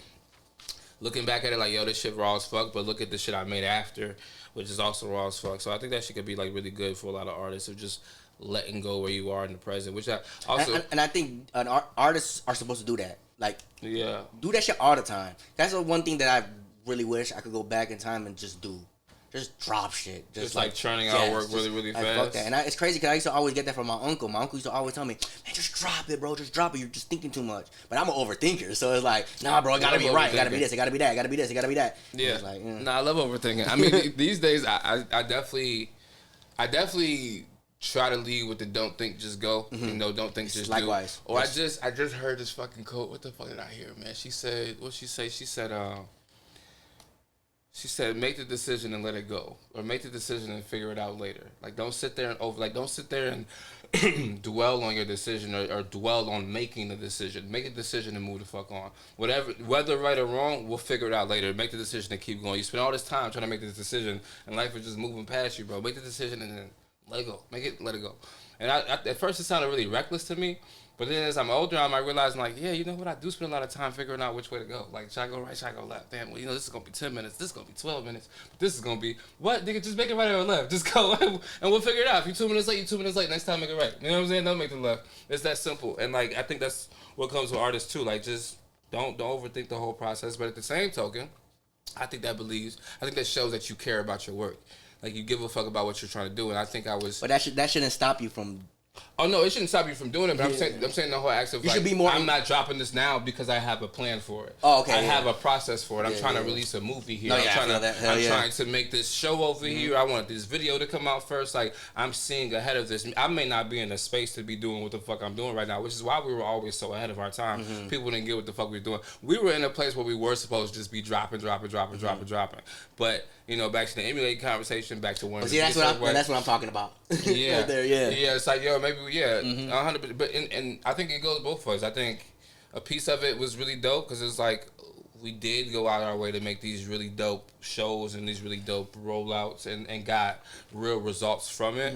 But then at the same time, we had some things where it was like, bro, why are you dropping this like you fucking like you're not Beyonce, dog. You should have wrote this out. Like you should have like who the fuck do you think you were? So like it's that balance and that medium that we had to find, but also don't overthink it. Like I agree with both sides. It's a shitty. It's a tough game, man. It is, bro. It is. I think it's a tough thing to overthink. But I still stand firm on that because maybe there's overthinking and some things I don't overthink. Like I think I make songs to not overthink them, right? Like I think I make songs where it's like I'm just gonna drop this one. But these over here are for this, and I have this whole thing planned, and I need to come out that way. Otherwise, it's gonna fuck with me. It's like a OCD thing with me. Like even when it comes down to videos, I don't do videos no more because I'm like, if I can't get it the way I want it to look, I don't want it to come out. And people may look at that as like, bro, you're overthinking, but it's like, no, I just really, really care about this, and I can really see it, and I spent all this time on it, and it's like, if I gotta wait until I fucking make this much money, then I just fucking will, or it will never come out. Like, I just care about my vision that much that I'm just gonna hold it to that standard. But there's other things where I know that has harmed me, but for the most part, every time I waited and spent like, you know, $1,500 on a video on a fucking bullet wound, like, it came out awesome. So I'm like, I don't care. Very true. Like, I fucking give a fuck about this Very shit. true. Oh, God. Yeah, me making albums before and making them now definitely was just rapping. Now I think I want to go more conceptual, but I think I'm more conceptual with my songs. I'm never having a conceptual album. I think all my albums are about the same thing. I think everything is about the same purpose. It's always about grief, grinding, and gratitude, right? It's always really just about being grateful for where I am and what I'm going through in that time. Do you think every album that you've written, composed, and been a part of has encompassed exactly where you were at that time? Yes, and that's the problem what I'm having today with creating a new album. Why are you not in a place of making an album? No, it's because like that just hit me right now. Like, majority of my projects have been the same pretty much. And I want it to be the same, don't get me wrong, because that's the vibe and shit, and people, you know, look for my music for that. But it's like, I want to be the answer to now. I want to be the answer now.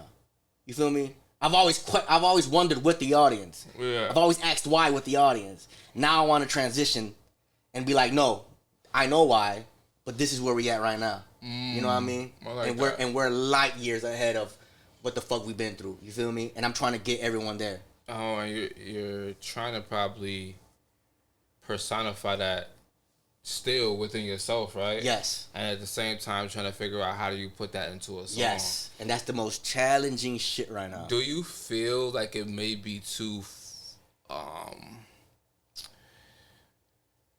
too forward thinking, too ahead of the problem? We always create from this darker space. Yes.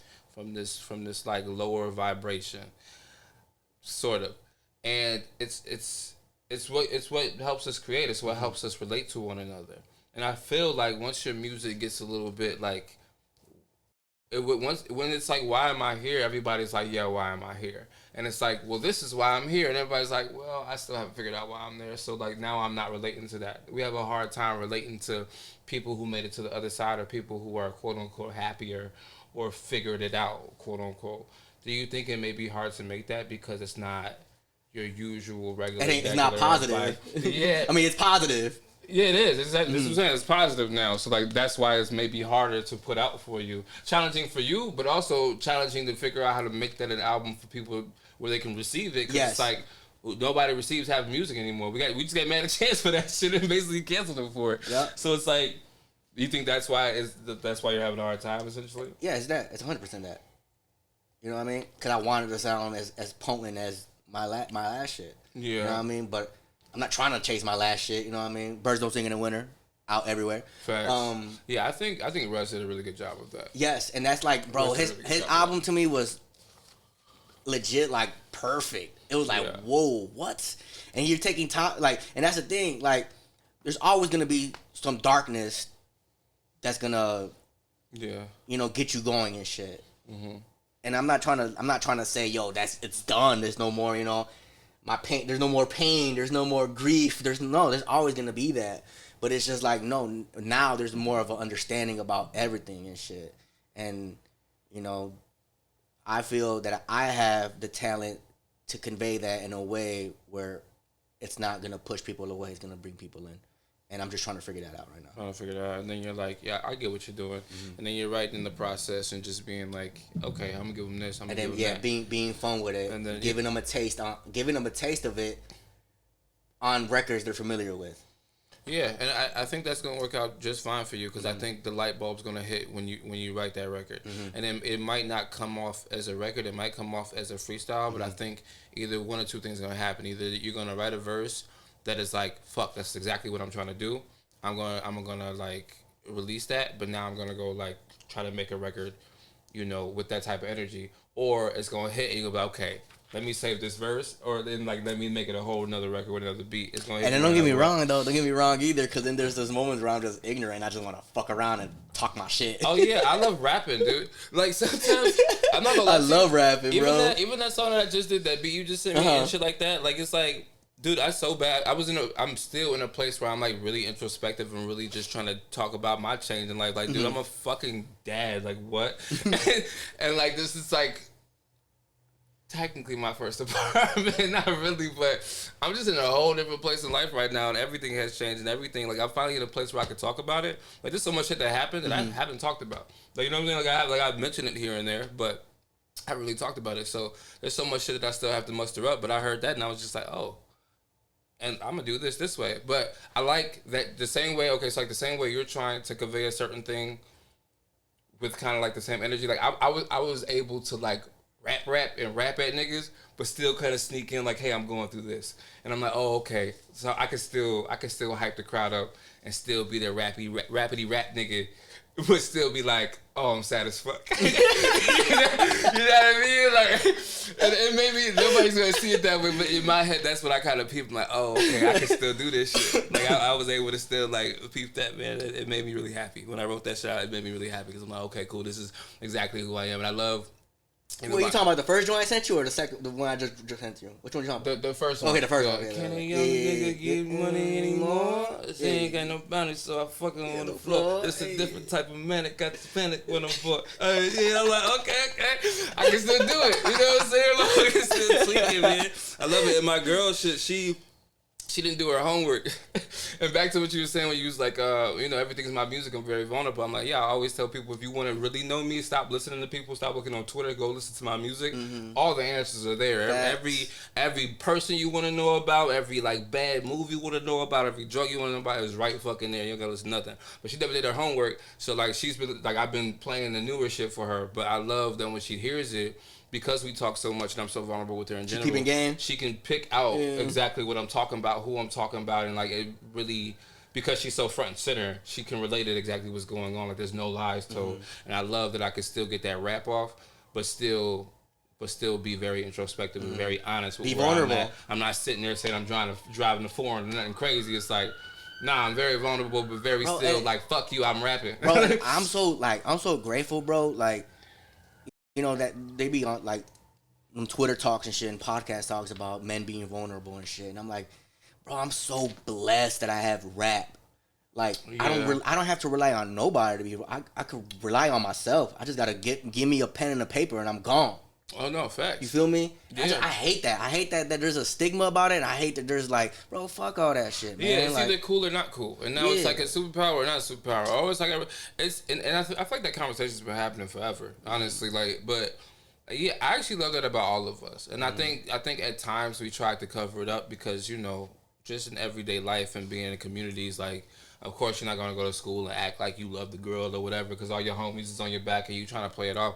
That's us growing up, but I feel like we've always been kind of front and center with our heart on our sleeves, and because we have the music, it's like I want you to listen to this. So there's no way I could sit here on the couch with you and be this hard body shell of myself.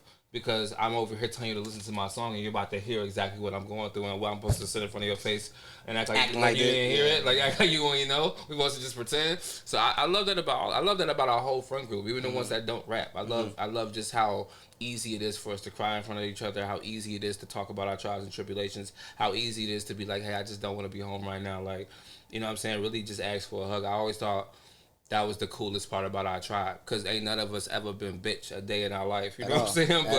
But like, so easy to just love each other, and people can call it what they want to call it. No, it's because we lost friends, bro. Yeah. You feel me? Yeah, lost family, lost friends. We've been through that, and we're like, bro, we never know. You never know. You never fucking know. Never fucking know. Yeah.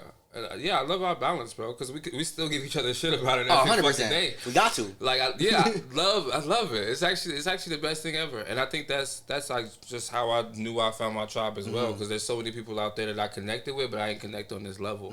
And even if they're not a part of our certain group, there's people to this day that I'm just like even Emmy that sees me for just who I am, and like I can be the crazy, weird, wild, no filter person. But they know exactly what my heart is and exactly who I am, and like that's when the "that's just real" comes out.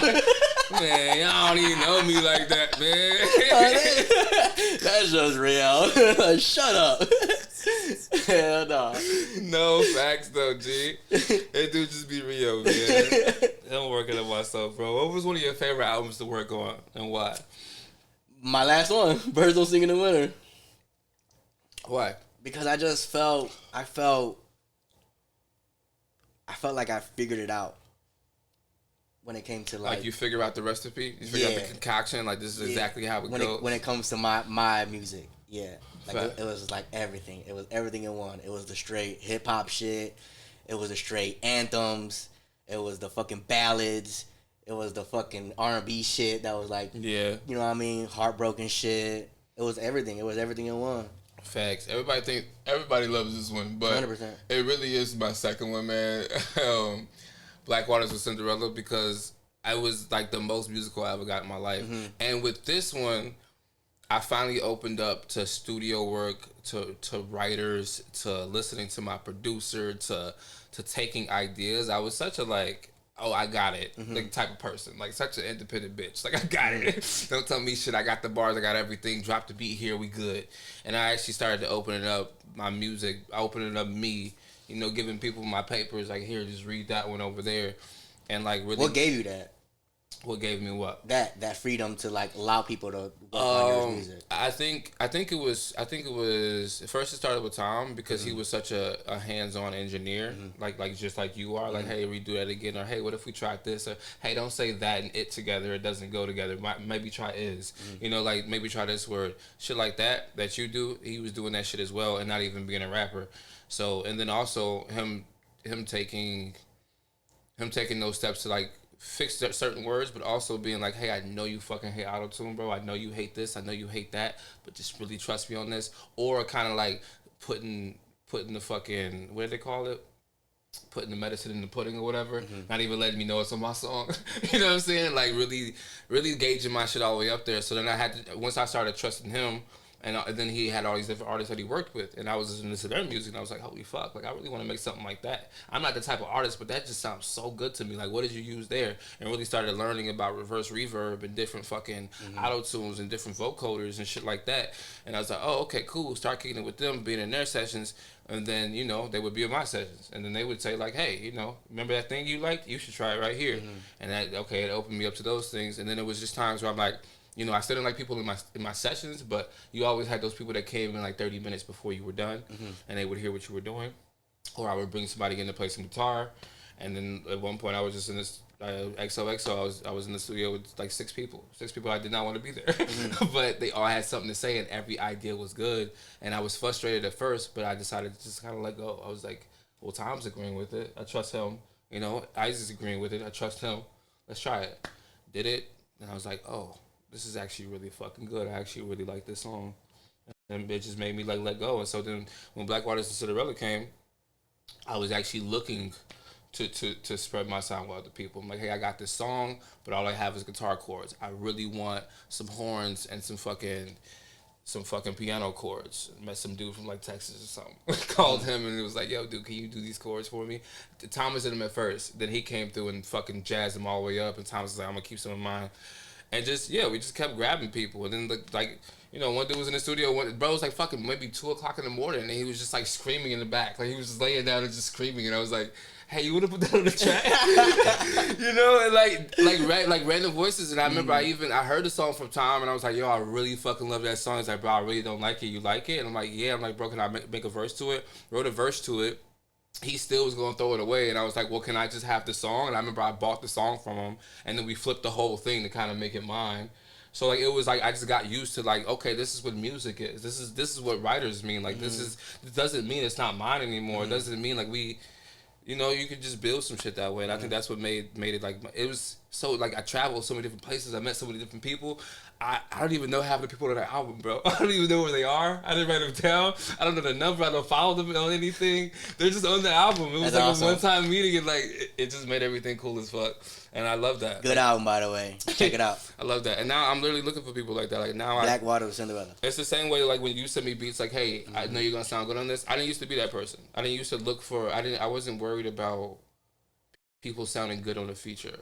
Like I wasn't listening to like their tone of voice and what beat they fit with. I was just like, oh, this is open, you can have it. That's so crazy. You Cause know? I'm completely opposite. Yeah, I was so but like after that experience, after making first this album and then the second one, I was like, oh, like there's really like an ear you have to have for this. And like at first it would just be like whatever people like kind of grasp to. I guess I was just on some like y'all do what you want to. But I also was not, I was never really fond of sharing my music unless it was with y'all. Like I never really wanted nobody on my albums. I was like, fuck that. So yeah, nowadays I'm like, oh, like I'm, up at 3 o'clock in the morning with some random people I don't know and they're spitting. I'm like, yo, that shit is really, really cool. I want that poem, just that one, and I want you to say it just like that, and I have the perfect beat for it, and I want to go right here on my album. And that's what I'm saying. I get so caught up in those visions where I'm like, I'm not doing nothing else but that, and if we're not going to do it, then we're not doing shit. We're going to move on. But you did that with that album too. Yeah, with this one, but yeah, it was kind of all by myself. But you still implemented, Oh yeah. I did my best. So yeah. I definitely did all that. But I wasn't really like. No, yeah, I could. But I could. On the when you compare the to Black Waters, yeah, there's a difference. So when it comes down to being a musician, right? I feel like we go through a lot. Any artist at all. But since we're musicians, we're gonna keep it there. But this is no shot at any other any other type of artist. I feel like there's a really taxing. It's a taxing life, bro. It comes with a lot of doubt. It comes with a lot of self-doubt. It comes with a lot of like judgment. Because you're so vulnerable, you're really sensitive. Everything hurts. It takes a lot out of you, bro. And I honestly, over the years of being a musician and honoring that and defining myself as that and being like, this is who I am, this is my dharma, this is my purpose, I feel like I went through so many trials and tribulations because of it. And I wouldn't take any of it back because this is who I am. But would you agree with that statement? 100%. What are some of the struggles you went through as a musician, as deeming this as your purpose? What are some things that you can share with us? I can say that when I lost a lot of friendships and people, I think honestly before I even get to the space of like this is who I am, so it just comes with so much hurt and like vulnerability, I think my ambition kind of overtook me. I don't think that I wanted to be the fuck everybody diva person, but I think when you're so wired to something, when you're so in belief of something and all this other noise is just noise, you block it out. It's just like, bro, I don't want to hear this noise. I don't care about this drama. Like, are we going to the show? Are we going to the studio? Is this making me money? Is this feeding my purpose? It's not. Why am I dealing with it? You know what I mean? Like, but I did that shit so I could have been nicer about it. Now that I'm getting older, like it's like I definitely probably not gonna be nicer about it, but I could have been nicer about it, and I think that kind of coming from being a lonely person and then finding this fucking tribe and then finding these people that validate me and support me and like living in this place, I kind of pushed them away more and more and more because of this thing that I wanted to protect and this thing that I was chasing. That was like one of my biggest struggles. I think I like had this place of like I need you guys, but this feels like noise, so I'm over here. I don't know if that makes sense, but that's kind of my thing. I don't know if it was an identity thing or just like this is my baby, don't touch it. Like this is my vulnerability, don't touch it. This is my heart, don't touch it. This is my heart, you're not respecting it. But to be protective, why? Why? Like what? Why? Why? I don't know. I guess at some points it was either being taken advantage of or being used as a tool that was to gain something that wasn't part of the purpose. Like whether it was like I did a lot of shows for free because I just wanted to connect with people because I just wanted to do it. And then I feel like, things were just only about money, and then things were like just only about drink tickets, and things were only about the girls, and 100%. Things were only about the drugs, and things were only about this. And so at one point I feel like, things was kind of like a clout chase, and I was like, this has nothing to do with what the fuck we're trying to do right now. If we honestly speaking, I think it turned to that. Yeah. And I think that's where things kind of like lost the rails.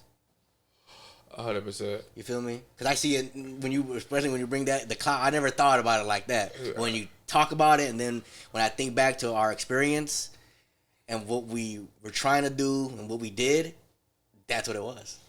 Yeah, it became that. It became that really fast, really quick. And I think the universe seen that. The universe seen that and answered back. Yeah. Quick. And it was so seamless, though. It was. It wasn't a clear hey, if you step over this threshold, this is where you at. Because the reason why is because you didn't lose.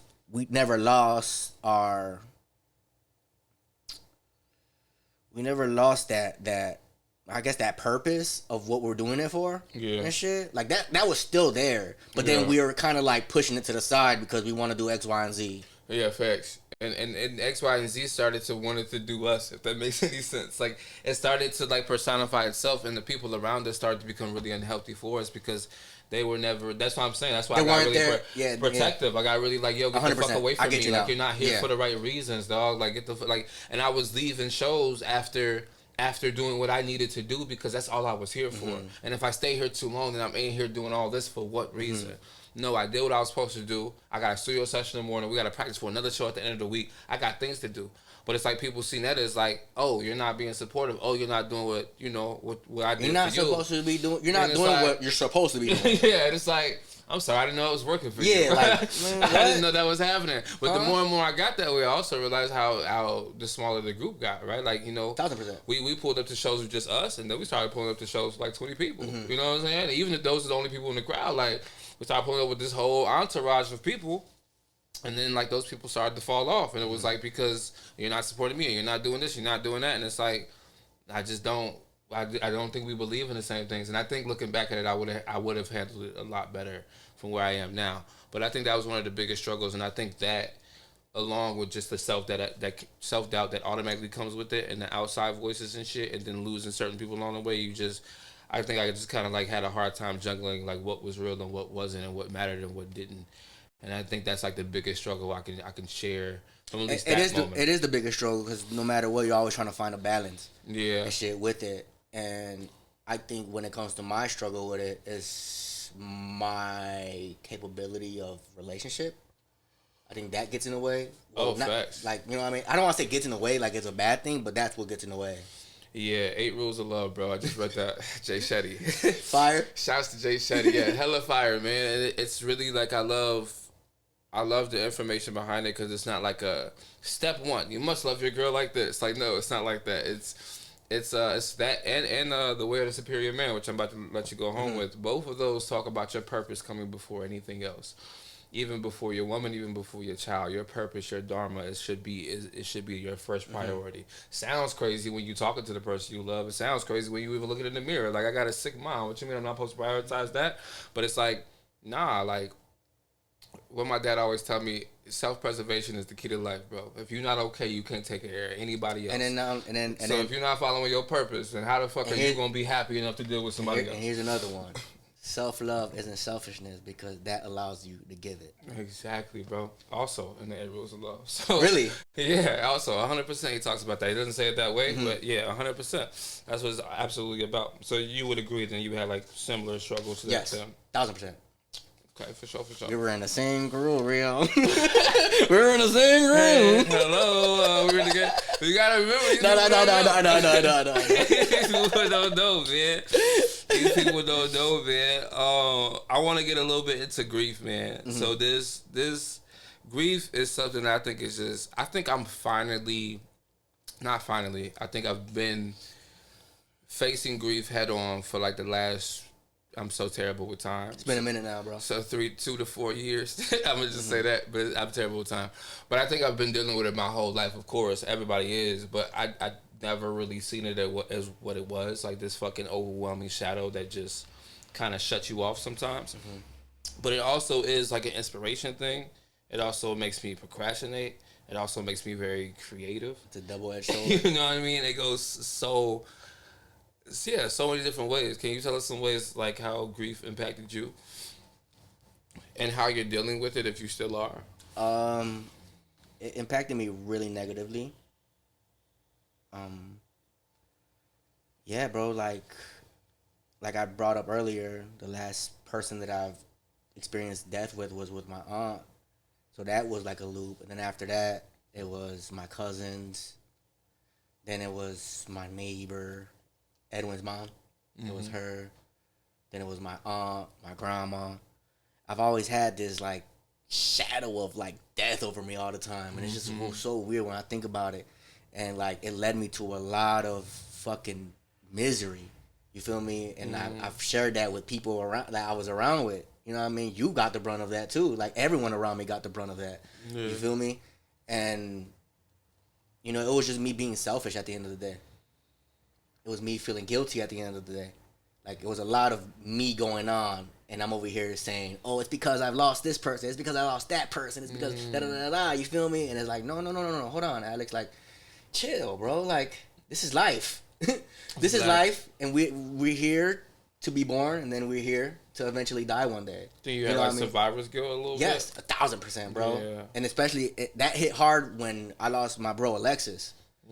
When he died, dude, oh my God. I think that's when I spiraled out of control. That's when the Xans came in, you know, Coke came in. Like, everything was, nothing, it was nonstop. Nothing was off limits. Nothing was off limits, bro. Yeah, isn't that crazy when you, and I think that's what happened with me and when my mom passed, because I was just like, what's the point? Like, what now? And I don't think I had a guilt to it. I think your parents are supposed to pass before you. And I think now more than ever, I understand that, especially since I'm about to bring my own child into this world. I would never want to lose my child before I pass. But yeah, I think I was just like, well, okay, then it's up then. You know what I'm saying? Like, she going, what we doing then? What, anything goes. Let's just go for it. And all of that shit put me in the hospital. I had a seizure and everything, and came out doing the same thing because it was like, I don't care. There's nothing to really care about. No, yeah, with him it was hard because me and him weren't on good terms when he died. Yeah, so that happened with me and JG, man. Yeah, I understand that. That shit was tough, bro. And then, you know, everyone was like, man, you know, da-da-da-da. He knows now, but it's like, does he? You feel me? Like, all that shit plays in your head. You start questioning the afterlife, and can 100%. People really hear you? You start to question God. You start to question what you believe in. Everything. Man. But the most important was I was pissed off at myself. I was selfish. Why were you mad at yourself for? I was mad at myself because I made promises I didn't fulfill. I didn't have time to fulfill these promises that I promised my brother. Facts. You know what I mean? I told my brother, bro, I'm doing this rap shit, bro. You're never gonna be in the streets, bro. Like, stop fuck the streets, bro. Like, we're good, bro. I got you. And then, you know, we fall off, and then doom, that happens, and it's like, what the fuck? And then what's even more fucked up was it didn't happen in an instant. You feel me? If it happened in an instant, it would have been different. Yeah. I gradually see him die. You feel me? He was in the hospital bed for fucking like 3 years, I think. And it was just like, he was just, you know what I mean? He wasn't living. And it was just like, I gotta go visit him. And I gotta visit him because I feel guilty because of X, Y, and Z. I gotta make it up to him. I gotta do this and shit. I gotta do that. You know what I mean? Like, it was a lot of shit that came, and it was all selfish. It was just how, you know what I mean? How's it gonna make me look? Or how do I look? You know what I mean? Like, I gotta make up for this shit. And it's like, bro, no. You don't have to do anything. Chill, relax, calm down, bro. There's nothing you can do about that. And then that's, you know, all this shit came, all this realization came when I got sober. Like, legit. Like, I think that was so it took years for you to even come to this. Yes, it took years. It wasn't even you going through that whole process and then making that. Oh, no. Yeah, no. Yeah. Okay. It was a process, bro. I thought the album Life would have done that for you. No, okay. Because, mind you, he was still alive. Yeah. Quote unquote. Yeah. Damn, I would think that you put it all through there and funneled through, and finally you just came to senses of just like, what can I do? Well, a piece of it was, you know, you're right about that, a piece of it. Yeah. But then he passes away, and then what? You feel me? Then you feel it all over again. No, I understand that. Damn, that's a tough place to be in. No, 100%, bro. Like, I was there his last day that he, you know what I mean? Like, I seen him pass in hospice and shit. It was just like, it was weird, bro. It was a weird thing. So how have you learned to cope differently since then? And yeah, because you're saying at that time you were just coping with drugs, alcohol, whatever the fuck could make you forget, right? We're always just that's escapism at that point. I don't want to deal with my shame or my guilt or the idea that this person is gone. It was what, 2 years ago, I think, when I got sober. 2 years ago, a year ago, and shit. That's when things legit. Like, I got an understanding of grief. I got an understanding of life. I got an understanding of death. I got an understanding of why I am the way I am.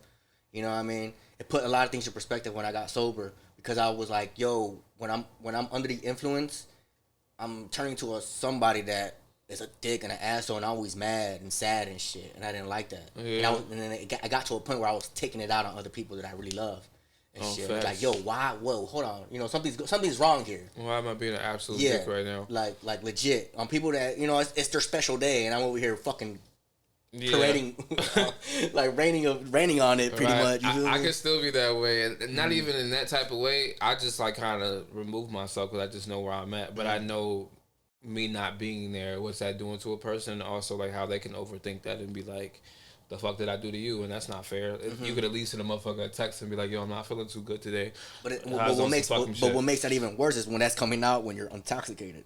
Oh, and yeah. When you're drunk or now when you're not controlling the way you say it. Yeah, so it's like it's off the rails. Yeah, man. What I learned a lot about grief. Well, first, I looked up.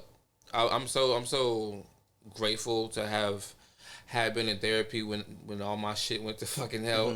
My life's been going to hell, but when everything was going left, because I was able to like actually learn it from a scientific perspective, I guess you could say, and learning the stages of grief, being denial, anger, bargaining, depression, acceptance. I'm realizing like we grieve so many things that are still here. It's not always people dying. Like like even quitting a job that you no longer want to be in, there's grief that comes with that. Like losing a friend, there's grief that comes with that. Like they don't have to be dead. Like y'all just don't talk no more.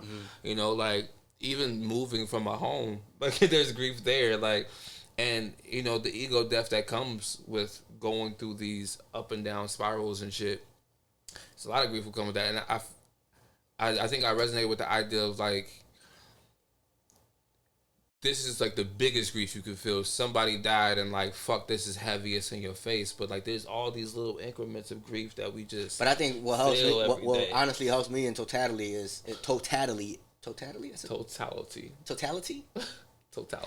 totality is acceptance.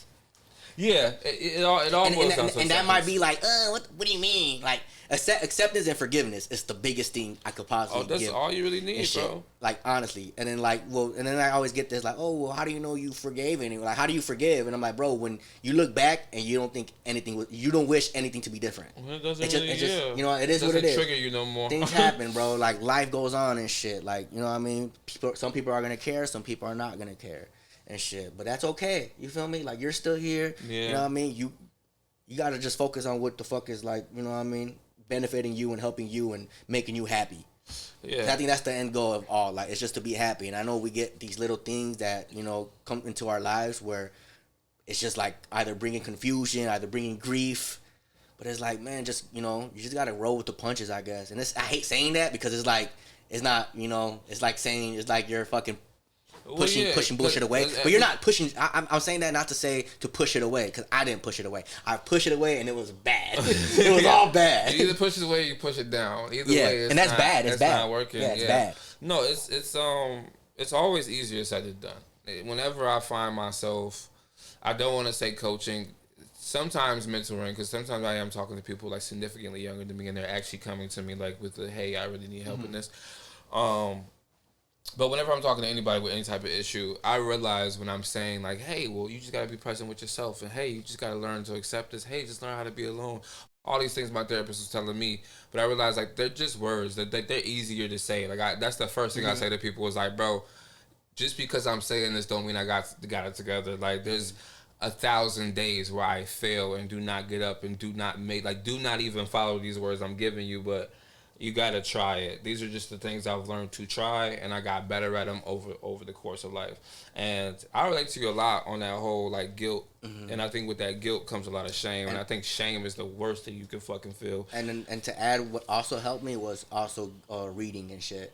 Like I can never like not credit reading and the books that like legit changed my whole perspective. Oh, facts. And also reading exactly about what you're going through, I think is the best thing. Bro, if I'm gonna put y'all on 4 Agreements, fucking The Mastery of Love, The Voice of Knowledge, The Alchemist, I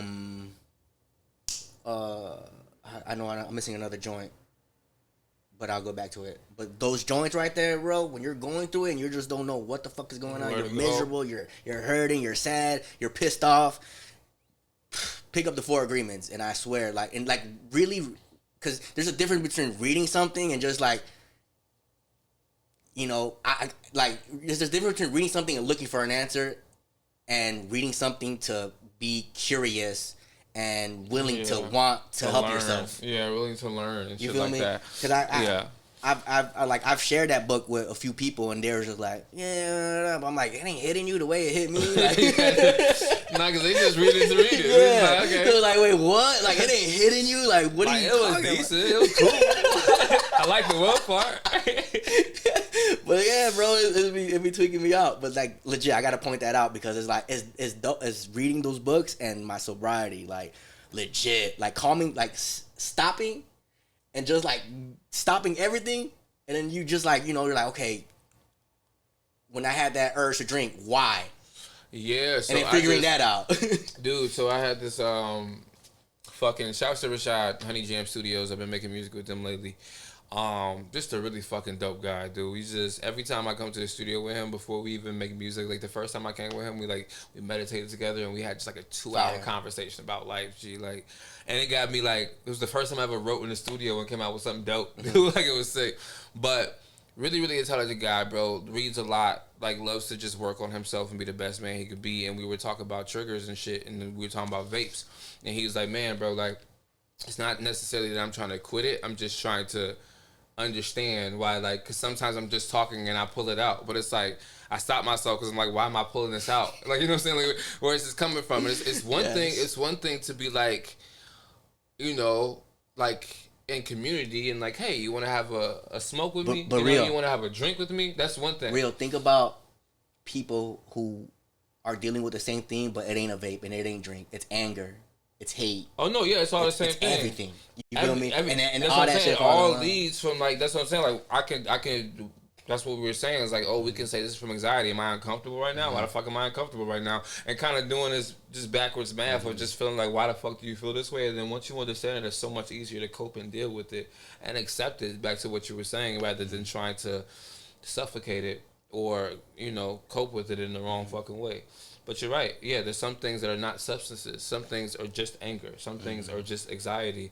And you end up reacting instead of trying to understand where it's coming from. Like, why the fuck did you just go off on your boss like that? Or why did you just snap on that customer like that? Like, you came in hella happy. What the fuck happened? Like, what triggers you to be that way? When nobody's ever thinking that way. It's just like, no, this bitch stupid. She gonna ask me for some fries. And there's an answer. and then what's wild is that there's an answer for that. Your childhood. Yeah, it's always the childhood, bro. It's always the childhood. It's your childhood. Childhood's the worst thing. You feel me? From your wants, your needs, what get you pissed, what you get frustrated with, all that leads to how you were being as a little shorty. Yeah, or how people dealt with you. Or how people dealt with you as a shorty. Facts, because half the time, and that's what I realized a lot, and I think that's why I got so mad at my parents once I started learning about childhood trauma and learning about just where things came from, because it's so easy to blame it on the last relationship or the piece of shit friend that wasn't there for you or whatever, but nah, you start to really dig and you like, it got nothing to do with them.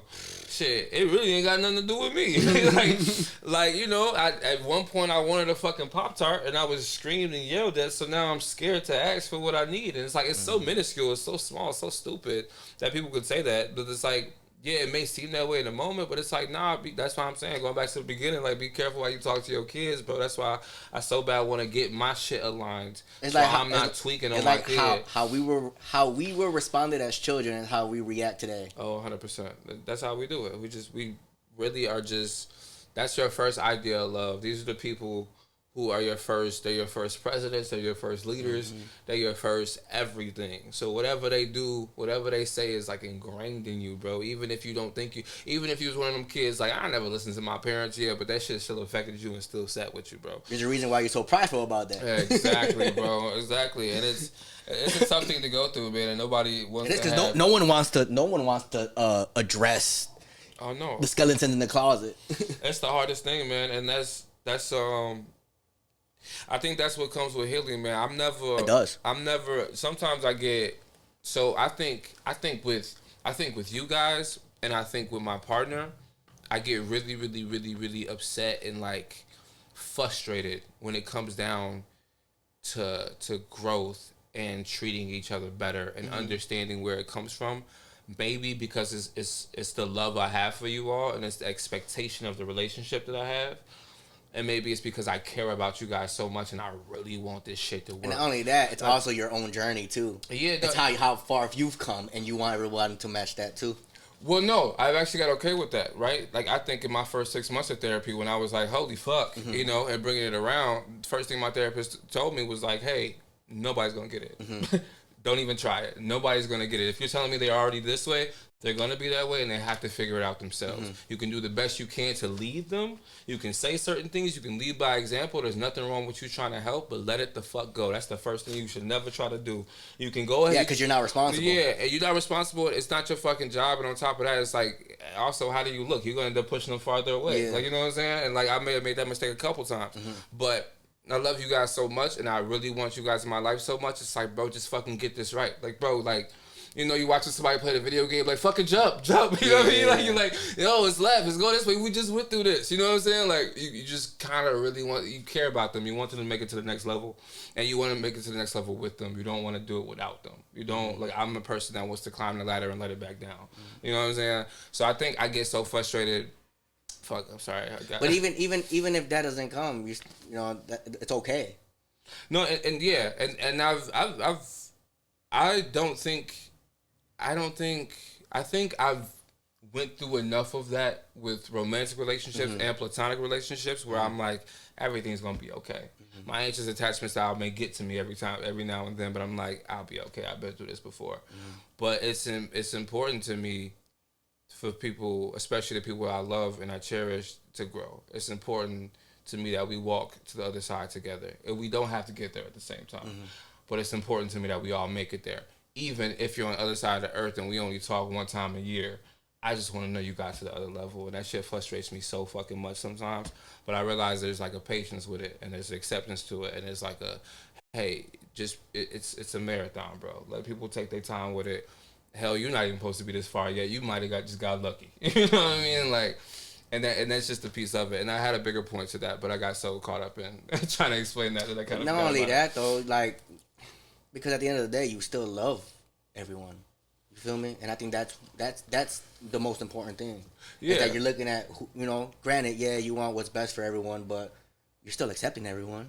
Oh yeah, you're still not judging anyone. You know what I mean? You're loving them. Facts. You know what I mean? I think that's the most important thing to take away from that. Yeah, and I wonder at what point do you stop accepting, right? And I think it's one thing to say, I accept you, but I'm not gonna deal with it, and I accept you, and I'm gonna let this just be the turmoil that we're both in. Well, the thing is, you know what I mean? If you're accepting something, that shouldn't determine your fucking value in the thing or your worth. Well, not the value, but it's like it's so. For example, let's talk about your Zen moment, if you don't mind me bringing it up. Like, do you mind me bringing it up? Go ahead. Okay, cool. I just want to make sure. But you know, motherfuckers accepted you and wanted to walk with you through that. Although we had moments where it was like, yo, do not want to be around this guy today. Yeah. Like, yo, no, we're not dealing with that today. Fuck that. Motherfuckers was never going to leave your side. We might have left you in a moment, but we was never going to leave you overall. Now, if you never grew from that, it never changed and just ended up on this spiral out of control and just that was you for the rest of your life, there would have had to been a time where it was like, I love you to death, Alex. This is who you want to be now. I can't change it, but I also can't be a part of it. You understand what I'm saying? So at what point it's like that acceptance, that shit hurts. You know what I'm saying? It's like, I gotta accept that this is who this person is. Fine, cool. That's a piece. I honestly think that's why Dory cut me off.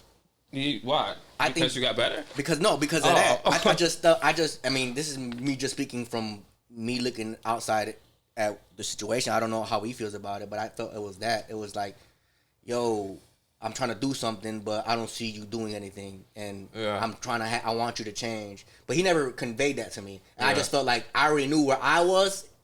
So I could understand someone like you just said right now. Yeah. You just said it right now. Like, yo, bro, if this shit wasn't gonna work, yo, Alex, I love you, but I gotta go ahead and do what I gotta do. And shit. And I think that's what the fuck that was and shit. It was like, yo, like, yeah, you ain't really doing anything, like, so I'm gone. You know what I mean? But I feel like there's healthy ways to go ahead and do that. Yeah, you know what I mean? Because that just put me in some ugly turmoil within myself and my friends. Cycle all over, it just starts over exactly. No, facts. There's ways to do that shit. And I think I have a huge problem with it, man. I talk about it with my girl all the time. Like, I give people too many chances. But I think I give people so many chances because I wish I was allotted that many chances. I wish people gave me that many chances. Did I deserve them? Maybe not. But it's like, I believe people could change and I believe people will grow. They need somebody to hold their hand through that shit. And when a person is alone, we both know what that looks like and how far a person will go when they're just by themselves and there's nobody there to be like... Bro, anyone's capable of change, bro. Yeah, 100%. Because I even get mad at the line I used to say. I have a bar that says, take me as I am or don't take me at all. Like, ugh, that's ugly, bro. That's an ugly bar. That's not you feel fair. it's fire, but that's ugly, bro. Like, what do you mean, bro? Like, what? No. And I'm over here like, nah, bro. Like, fuck that. I could change. I could become a better person than I was. I try to be better. You feel me? Like, yeah. And I think that's where I bet in life in general. I think everything's transactional with energy. I'm always about my return on investment. And it may be too business-like, but I'm just really, really, really trying to be careful where I put my energy and time and money these days because I wasted too much of it on people who weren't trying to change. And now that's how I choose who I want to be in my space, in my household, in my life, and a part of my transactions. Is like, are you a person that's trying to grow? Are you? And I'm not judging them for where they are right now. I'm judging them for the space they take up in my life and what I'm seeing from them. And now I'm kind of cycling through them a bit easier than I was before because it was so easy for me to hold on because I was just giving these chances and being like, oh no, I got you whenever you're ready, like I'll never leave you. Nah, fuck that. I gotta leave you eventually. And sometimes that's what it takes, and sometimes that's what love looks like. Sometimes love looks like, hey, like, dude, I do love you, but like, how am I supposed to get here if I gotta carry your dead weight this whole time?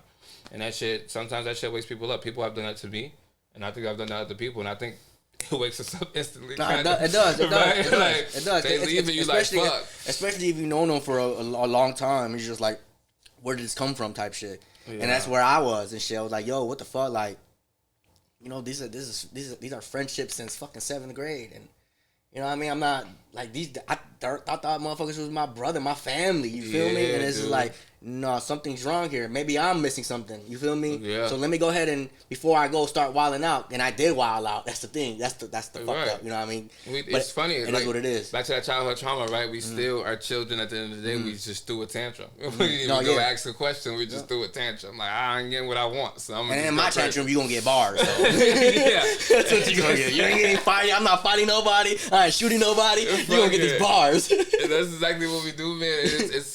It's wild, man, and like. And then, so you go through all that, man, and you hit a wall. You hit a point. I'm kind of speaking for you right now, but it's gonna lead somewhere where you can respond. But you hit a wall. You hit a rock bottom. You hit a place of like there's nowhere to go but up. And it's like I can stay here. I could sit here. I could wallow. I could say fuck it all, or I could really just fucking do these push-ups and climb back up this wall. And for you, that started with sobriety.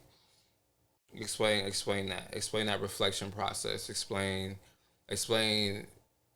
getting there, like what got you there, and what hit you in that moment. You know, because I think for me, I think honestly, as long as I've known you, I think we had multiple times that we like felt like it was rock bottom, or it actually was, and we were like, I don't know how I'm gonna get back up. I'm just gonna throw this tantrum, and I'm just gonna live my life, and I'm gonna do what the fuck I want to do. But I think we, in those multiple cases, we then are like, fuck, nah, this ain't my purpose. This ain't my dharma. This ain't what I'm supposed to be meant for. This ain't what I promise people. This ain't what I promise myself. I deserve better. Other people deserve better. Let me go ahead and do better. And it's weird because I feel like a lot of times it didn't matter how much we told that to each other. It didn't matter if we had a really awesome girl in our life that we most likely probably lost that was telling that. It didn't matter if it was our parents. It didn't matter if it was fucking Miss Beckham. You know what I mean? Like, they could be telling us these beautiful things, and it just took us to kind of click and be like, you know what? Nah, I'm going to do it. So what was it like that? What was that like for you? Man, I mean, what got me there was fucking being drunk, bro. Motherfucker right I was fucked up, bro. No, I ain't gonna lie. No, wait. Okay, so it's like, I think everything is just, it's like blurred lines, bro. It's a lot of blurred lines because, you know,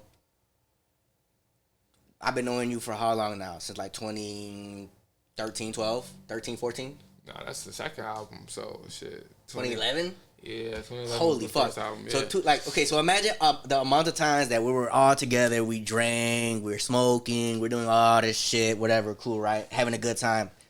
Everything's hunky-dory. Yeah. And I get to a point, bro, where it's like drinking is an escape for me. You feel me? It's not just to have a good time anymore. It's not just to make music no more. It's like, yo, I'm looking forward to the next time I'm drinking. What the fuck is that? Yeah, I don't like that. What is that? What? No. But then it came to a point where, you know, I got really badly drunk, bro, and I let a lot out to my mom. Mm-hmm. And I feel like it was a healthy thing that I did, but in the wrong, unhealthy space. Yeah. You feel me? Because I was intoxicated like a motherfucker, drunk as hell out of my mind, talking shit. Yeah. And it was like everything that I wanted to say, I've been wanting to say for years. Yeah. You feel me? But it just came out completely bad and shit. Yeah. And I got real disrespectful. And that made me like, I'm like, hold on, I put a lot of things in perspective. Like, I got, you know, out of body with my stepdad and shit. You know what I mean? And then like, me texting him, apologizing, was like a cue. Because I never did that before. I've never, you know, wild out to y'all, be like, yo, my fault, my guy, I'm sorry. I'm like, no, my friends know how I am. They love me how I am. They don't give a fuck. Talk about accountability with Alex. Hell yeah, for real. Those are 2 A's that don't mix. I'm like, nah, fuck that shit. I'm Gucci. But then that hit. And I'm like, man, like, you know, it was his house. I'm over here, like, wilding out. Yeah. And I'm like, you know, maybe I do have a problem. But then that was too hard to admit. Of course. It was like, nah, I'm overreacting. I'm tripping. They know how I am. They know how I get. Yeah.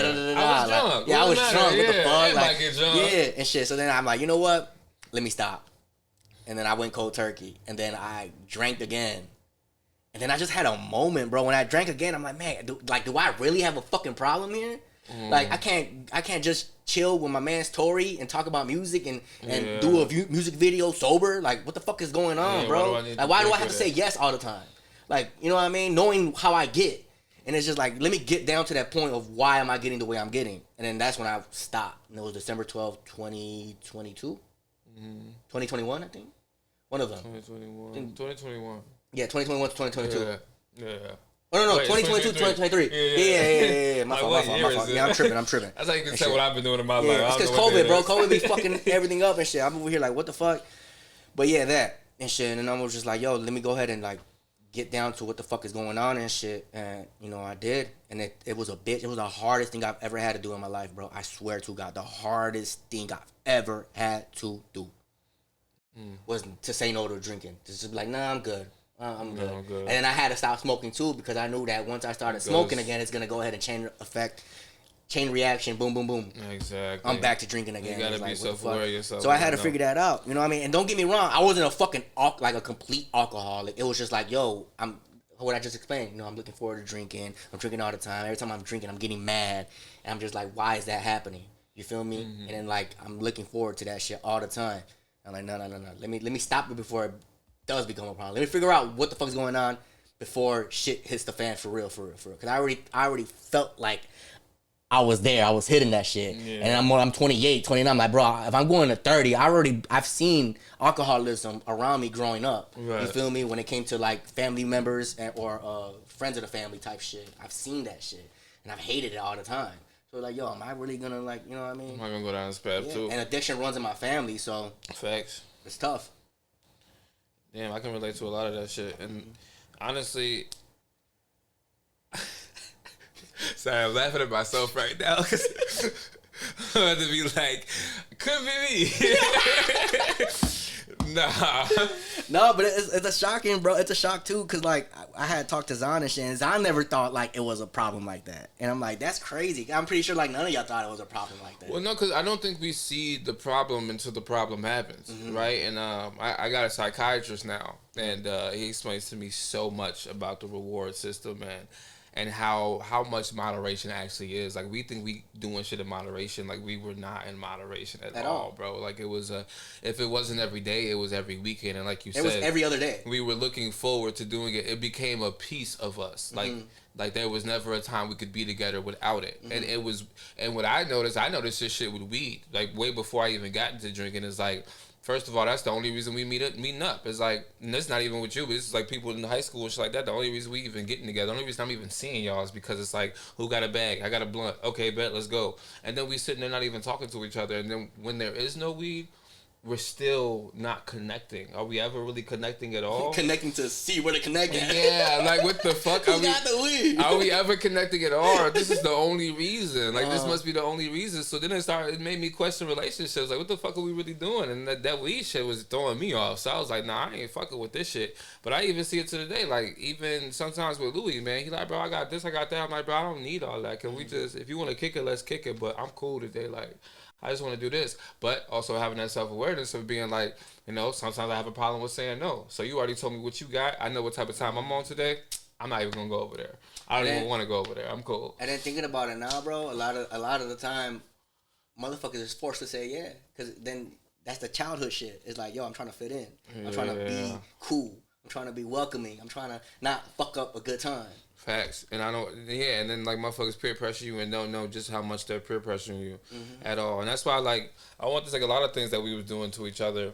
And I think it started with Nate in the group chat and shit, but I wanted to like really point it out like, hey, I don't think y'all know what y'all actually doing right now. Like this person does not feel good being made fun of. I know we joking, I know we don't mean this, but like this is really hurting his feelings, so maybe we should stop. Here come another joke. And it's like, all right, we can't take shit serious. Like we need to start doing that shit. But facts, that's how that shit happens. So I mean, so boom, you go cold turkey. I'm pretty sure a big piece of that time sober is fighting with the urge to drink. 1,000%. Right? Like it can't be okay after 2 weeks.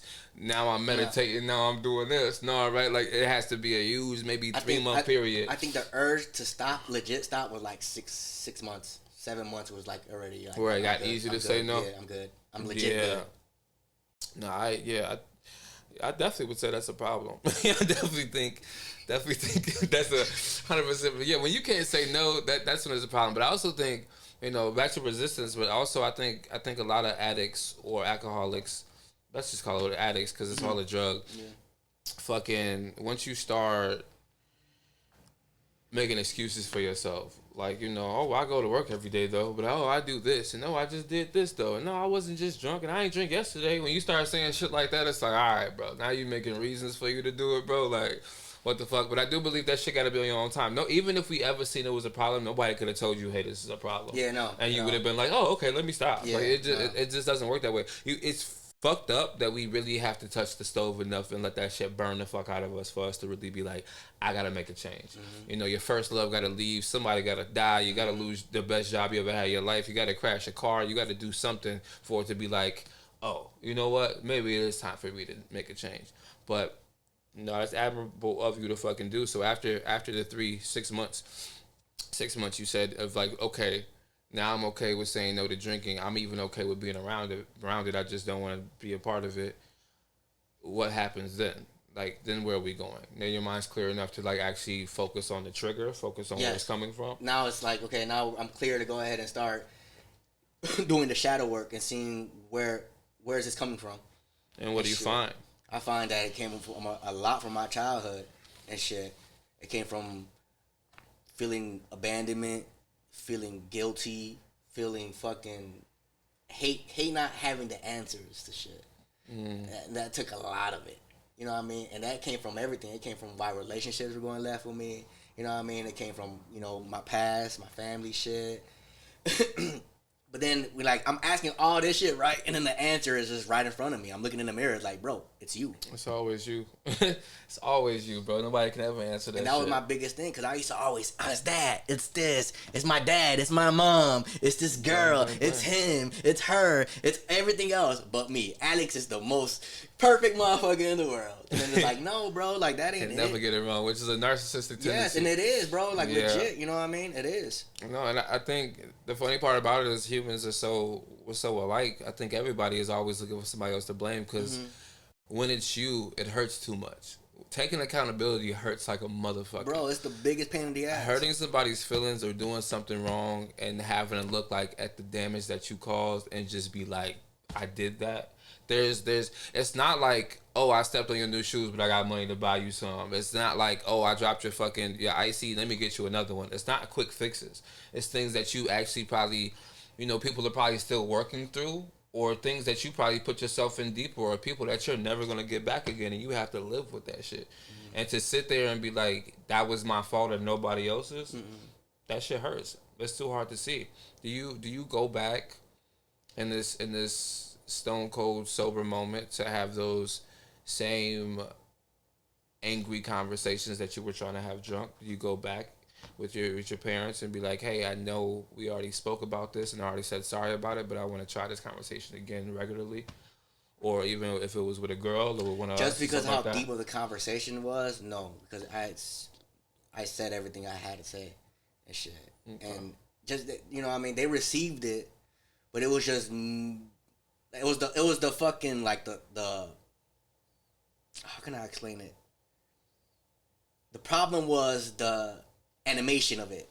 So it's me getting out of my body. It was like everything was real. It was a conversation, but it was just me like doing the most. You know me, bro. I'm always, I'm animated, bro. Fucking and then like this shit. And then when I'm pissed the fuck off, just imagine, you know what I mean? Like it was that and shit. And then like, the conversations are still being had, but it's not coming off, I guess, as a fucking like look what you put me through type shit. And that's where it was coming from. It was like what happened was because of you and all that shit. Like nah, bro, like nah. You know what I mean? I had to sit the fuck back and shit. And like nah, bro. You know. Yeah, I'm glad I never had an outburst like that. I got so much shit. Bro, if I had a drunk outburst like that, I know I'd fucking sleep bro. and say it's some terrible, shit bro. that I would definitely regret. It's terrible, bro. No, I'm sure, man. I feel like out of the group, me and you both took those steps towards healing first. Not to say anything bad to anybody else, but I'm just saying.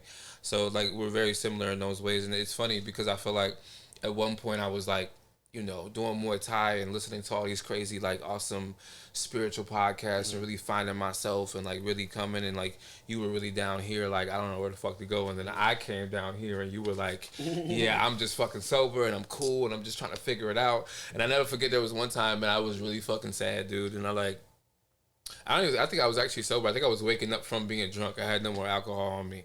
And I think I didn't even come to your room. Mind you, we used to live together, guys. We used to live together. We lived together for a long-ass time, and our rooms weren't even fucking 5 feet apart. And there was a point where we never seen each other, bro. Not one time, bro. I was in my room sad. He was in his room sober. We were just trying to figure it out. I texted this man, like, bruh. I was like, yo, where'd you find it? Like, where'd you find it? Like, how did you get here, bro? Like, because I was looking for guidance too, man. I was lost. I didn't know who to be, man. I was like, fuck. Because I was also, like, just really hurt that I had to come back there and everything was just really bad for me.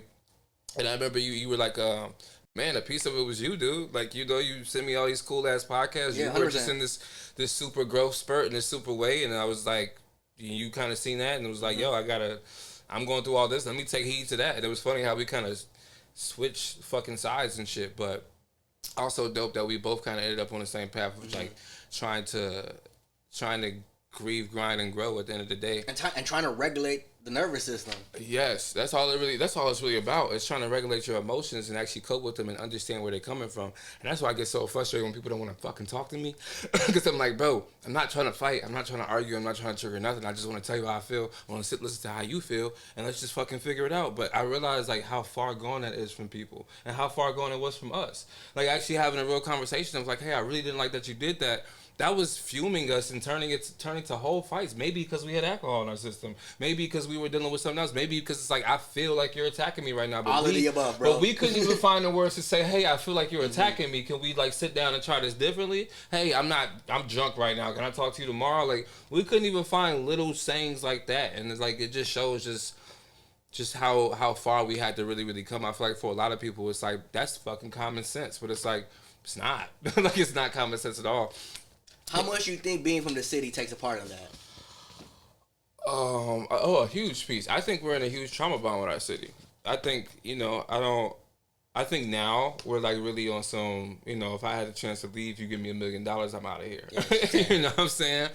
But also a piece of me, like I didn't leave when my mom first passed. I was supposed to leave and never come back again. I was supposed to go live with my sister, stay with her, sleep on her couch and be a drunk and be like whatever until I had the guts to go work at Walmart and get it all back together. But I couldn't leave the city because I was just like, oh, well, who am I gonna make music with, and who am I gonna cry with, and who am I gonna do this with? Like I was scared to start over, and every time I go somewhere else that I don't hear the city, like I don't hear sirens, I don't hear babies crying, I don't hear buses. It makes me uncomfortable. I don't get gang banged at. Yeah. No, seriously. Something's wrong here. Nobody's looking at me. If they are looking at me, they're looking at me because I'm black, not because they're part of a gang, not because they're trying to figure out what's on my face. No, that they're really sitting like. And I've noticed that from like being younger, even before this whole journey of healing. Like I'm like, this makes me really uncomfortable. My nervous system is really not okay right now. I'm actually being triggered on the fact that nothing's happening to me. Because you get comfortable with these trauma bonds, you get comfortable with living in chaos, and so when you're no longer doing it, when things are too safe, you're like, I gotta fuck something up. That's why. Something's weird. Yeah. That's what happens. That's why we stay in those traumatic relationships, and we go back to traumatic things, and we keep recreating things that we came from because we're just comfortable in them, and it takes a long time. False sense of safety. Yeah, it takes a long time to strip yourself from it, bro. You're always gonna be dating like these childhood concepts until you finally figure out yourself and grow from it. So I think, to answer your question, that I think it has a lot to do. Yeah. Like a huge part on just how we deal with ourselves. And you know, it's the environment as a whole, right? Because I feel like it's inevitable to wherever we grew up. Because the world itself is like, you're a man, suck it up. But then you live in a hard city like New York or Chicago, and it's like, oh, you're a man, suck it up. Like, that shit is really drilled in you. As opposed to Connecticut, it's probably just said to you. In Chicago, it's like, bro, we taking buses by ourselves across town at 7 years old. Yep. There's like 16-year-old kids on here bothering you, taking your lunch bag and shit like that. Like, you scared as fuck. Like, that shit fucks with you. You always in fight or flight mode. So how could your nervous system ever know when to chill out? How do you ever know when you safe? Shit like a gift and a curse, honestly. Yeah, fight or flight has always been a gift for a curse, but like and like now you gotta have that with your friends, and your friends are just poking fun with you, but you don't know if I need to fight right now. Add alcohol to that, it's a bad fucking mixture. So yeah, I think it has a lot to fucking do. But you know, through that healing process and through that seclusion. My seclusion was different from yours. I was with other people, but I was like off being like, oh, I'm gonna go to the gym and I'm gonna do this, I'm gonna read books, I'm gonna read that. Like, and I was coping the best way I knew how. I guess in yours, you were learning how to do it. But one thing I learned is that loneliness is almost like, it's like another. Once you get past the, okay, I don't need this to cope with my emotions. I don't need this person to be here for me.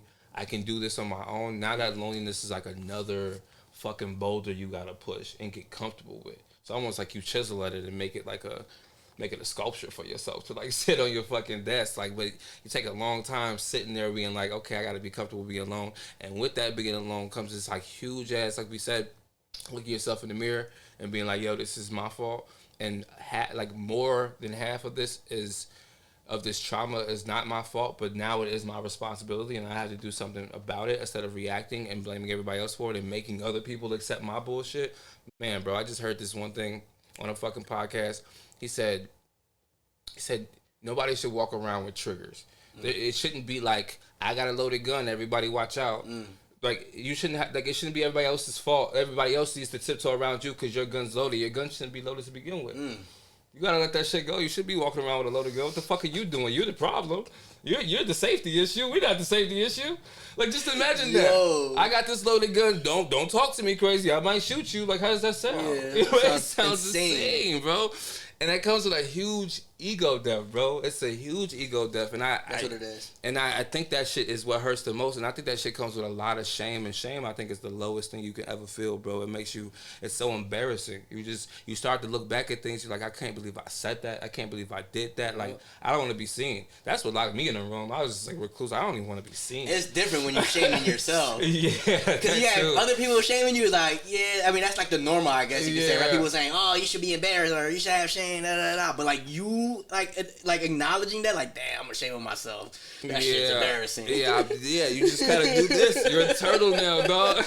You don't want to be seen, bro. That shit kept me in the room forever. I was scared to walk to the liquor store because I just didn't want to be perceived. I don't even want to, like, nobody look me in the eye. I had a hard time looking at people in the eye, and I was like, bro, I can't live like this. How you supposed to be an artist? How you supposed to be this person with this charisma? You supposed to help people. You can't. You gotta go figure that shit out. And so I guess bringing that all up is I wanted to talk to you about your ego death, man, because I feel like there's a multitude of those throughout your life. I feel like they come in stages.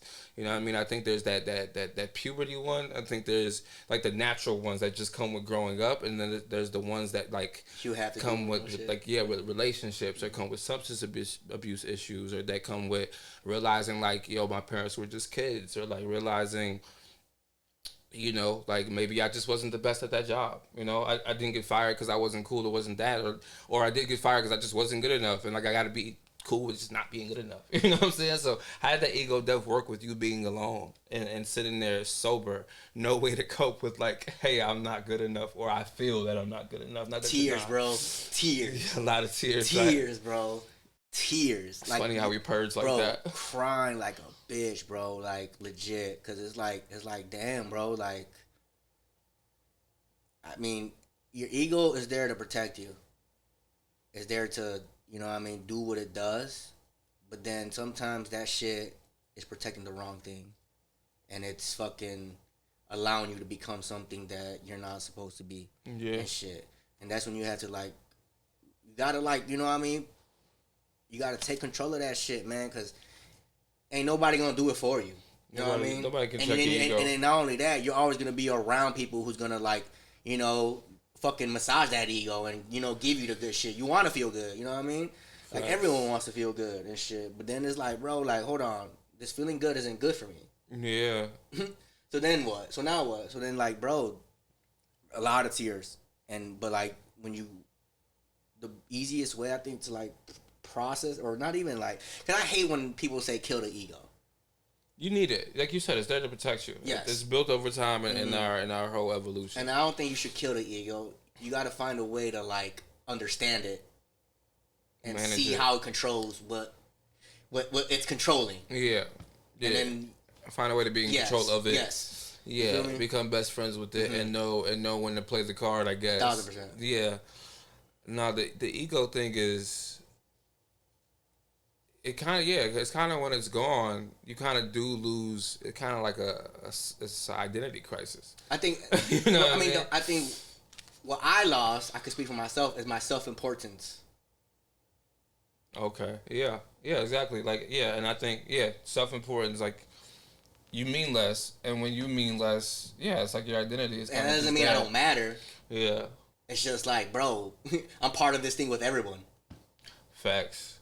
That's a good way to look at it. I mean, my best way to like get out those moments, and whenever I'm having that shameful kind of guilty moment, is like I kind of gotta walk myself through it. Like, okay, so what happened? All right, we was a little drunk. Okay, you dropped a drink. Okay, everybody looked at you like you was too drunk. Okay, you had to go home. All right, like, wasn't that serious, bro? Does it now mean that everything you worked for is not this? Because I feel like when you're in that dark of a place, everything is so dramatized. You generalize everything? Yeah, and everything is so dramatic now. Everything is so huge of like, this is why I'm not this, and this is, and then you go back to blaming people, and I'm only this way because of that person. And what's crazy about that, that's your ego. Exactly, yeah, and it's like, all that shit happens, and then you have to come to a place where it's like, man, shut that shit off. It fucking happened. Let it go.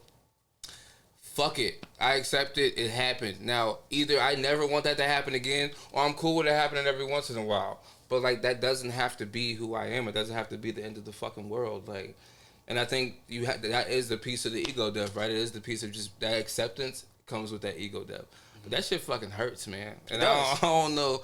That's why I don't shame nobody for taking their time on this healing journey. I don't shame anybody for being like, well, I enrolled to therapy, but I didn't go, and then I tried again. Like, cool, take your time, bro. Take your steps, because once you get there, and you just gotta stare at this mirror and like just walk yourself through all these pieces of things that like you can't change, and you gotta just be like, yo, this may be a huge piece of me now.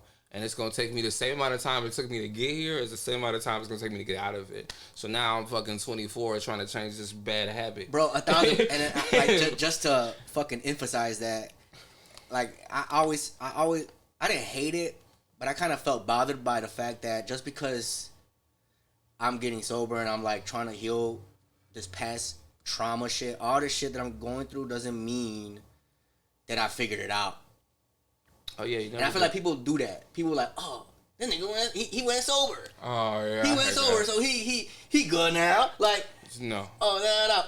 Or it's the opposite. Or it'd be like, why you sober? What you mean, bro? Yeah. What you talking about, bro? Like, yeah. You know what I mean? It's like, come on, bro. Like, that's the bitch to me. That's just irritating. Or what I'm going through a lot now is like just learning a lot and just sharing my knowledge, because I like, what type of person would I be to have all this knowledge and not share it?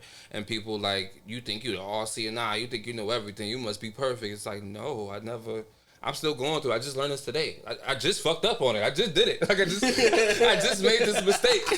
I literally just made this mistake. You know what I'm saying? Like, I almost got fired. My girl mad at me right now for it, nigga. But I just listened to this one thing and I read this other thing, and this is what I could have done better. Like, you should try this next time, bro. Like that. Like, what the fuck? If people do that to you, sometimes that can be very discouraging, and it makes you not want to share that knowledge, and it makes you not want to share yourself. And a piece of that like made me recluse as well too, and it made me, less vulnerable. And I had to fight myself on that, because I'm like, one, that's a piece of my purpose, and that's my superpower.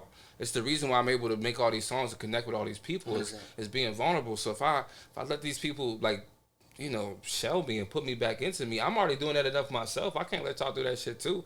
I had to really fight against it, and that's when the ego comes to power. It's like, I need to be like, shut the fuck up. You don't know no better. 1,000%. Like, don't tell me who I need to be or where I should be at, or like, what are you to fucking say? And then it's like, it becomes so many different ways you could deal with that shit, but I'm glad I'm able to deal with it now better. Just recognizing like, okay, I'm glad that works for you. This is what's working for me. We can move forward. Like, okay.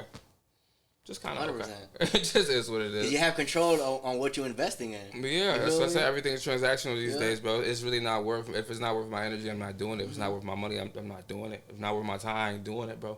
I ain't doing it. I got too much shit on my plate, too much things I'm trying to do, and you trying to fill my life with this white noise. I can't do it, bro. Can't do it.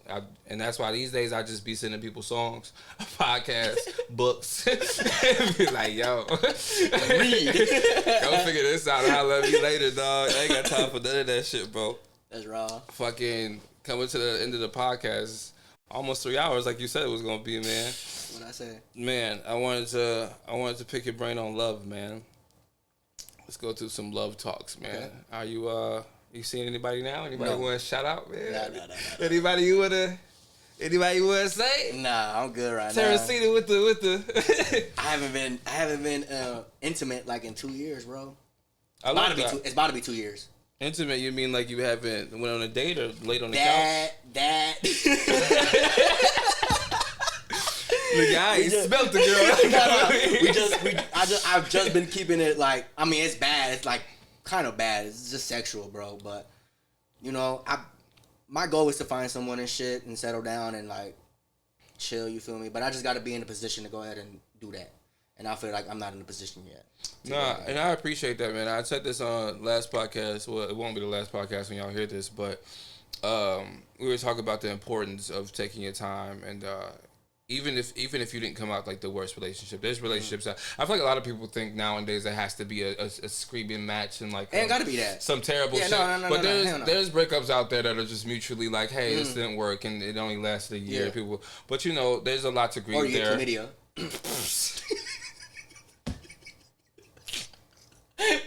Proceed. Or you get chlamydia and like you have to heal that up, right? 7 days. Yeah, you gotta heal that up, man. You gotta take a couple, man. Hey, you gotta go through that shit. And it's very important. And a lot of people, it's funny because everything we talked about does come with like, you have to grieve, you have to accept, you have to learn to be alone, you have to take like all these different things that we just did with ourselves. You have to do that shit, I feel like, between every relationship. In my opinion. But in my last podcast, we were definitely talking about the importance of doing that, especially if you're doing serious relationships. If you're like out here single and just hooking up, then maybe you can do that and that's fine for you. But if you're like taking these people serious and you're trying to build something with them, there's importance to it. So good on you for trying to do that. I wish I would have did it longer. I personally think I did it long enough, but I definitely now can see that like I probably could have used the extra 6 months. Bro, we were fucking rock stars, bro. Yeah, no, I was too cool, dude. I was too cool to handle it. I mean, I couldn't handle it. That stuff. I'll say this, like every ex I had, like it's good terms. I say the same thing, probably not.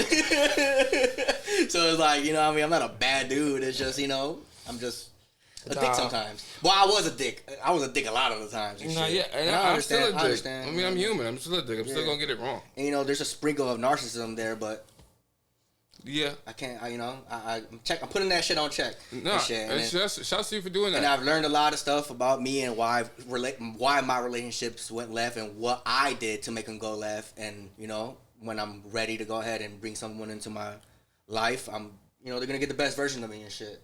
No, facts. And I think I definitely gave my girl the best version of me, but I do understand now, and I don't know if this is just personal or maybe this is a worldwide thing, that there was only so much I could have worked on within myself before trying it with another person. I needed another person to kind of challenge me and bring certain things out. I needed that. Sitting alone with it, dating around, just having fun with myself was necessary, but it wasn't going to uncover these wounds without actually being in something. Pretty much distractions. Yeah, I needed like there was just certain things that I couldn't tend to myself. I needed to try love again. I needed to give it another shot. I needed somebody to be like, yo, like, kind of really trigger me in a sense. And maybe that's a little, I don't know, dark or torturing to say to myself, but it's like not, it needed to happen. because I relate to that with my last situation that I was in, my last relationship I was in and shit.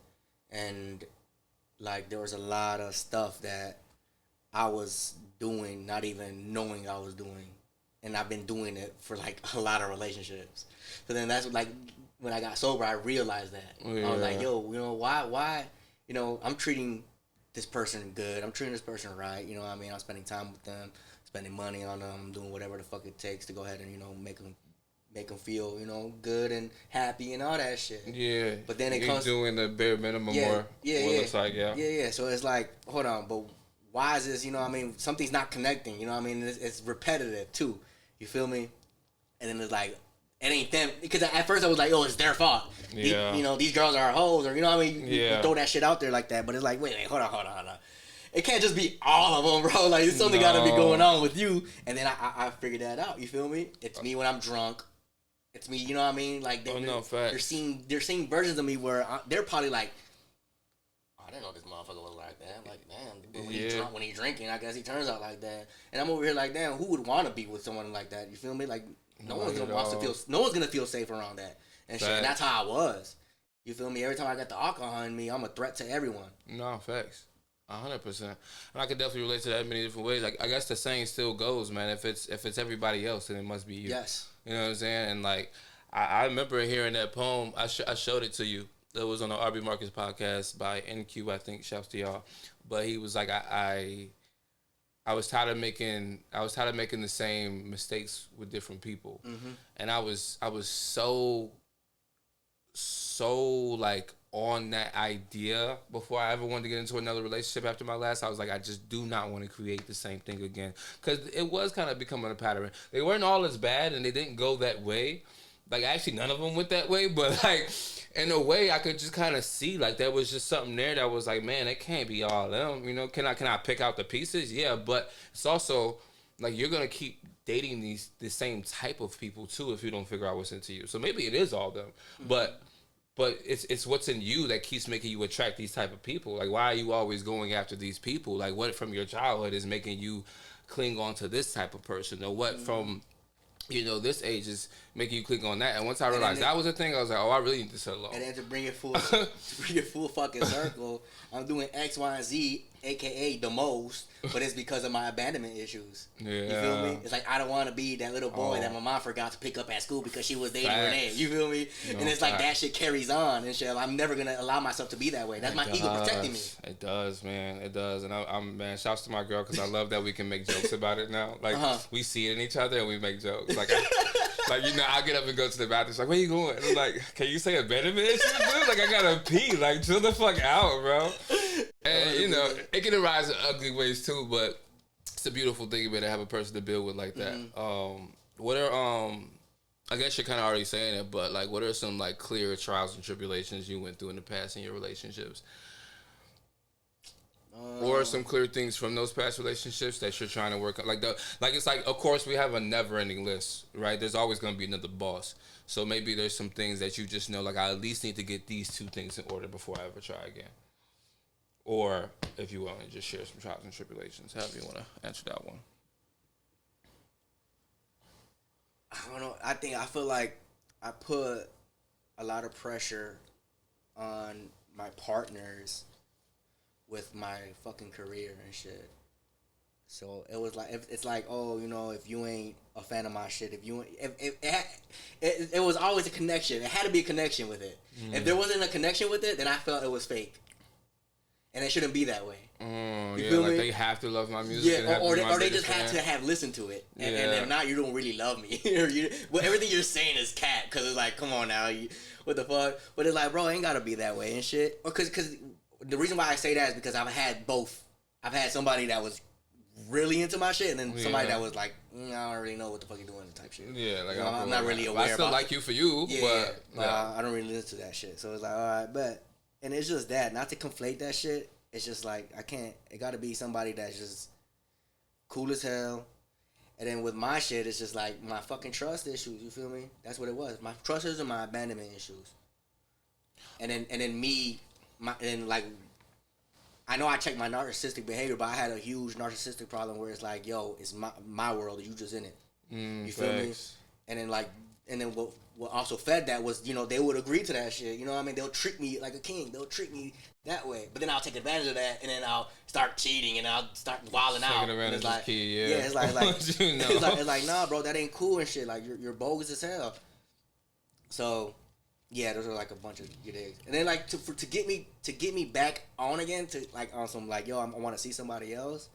I gotta be more in a position to do that, and I don't feel like I am right now. I understand that.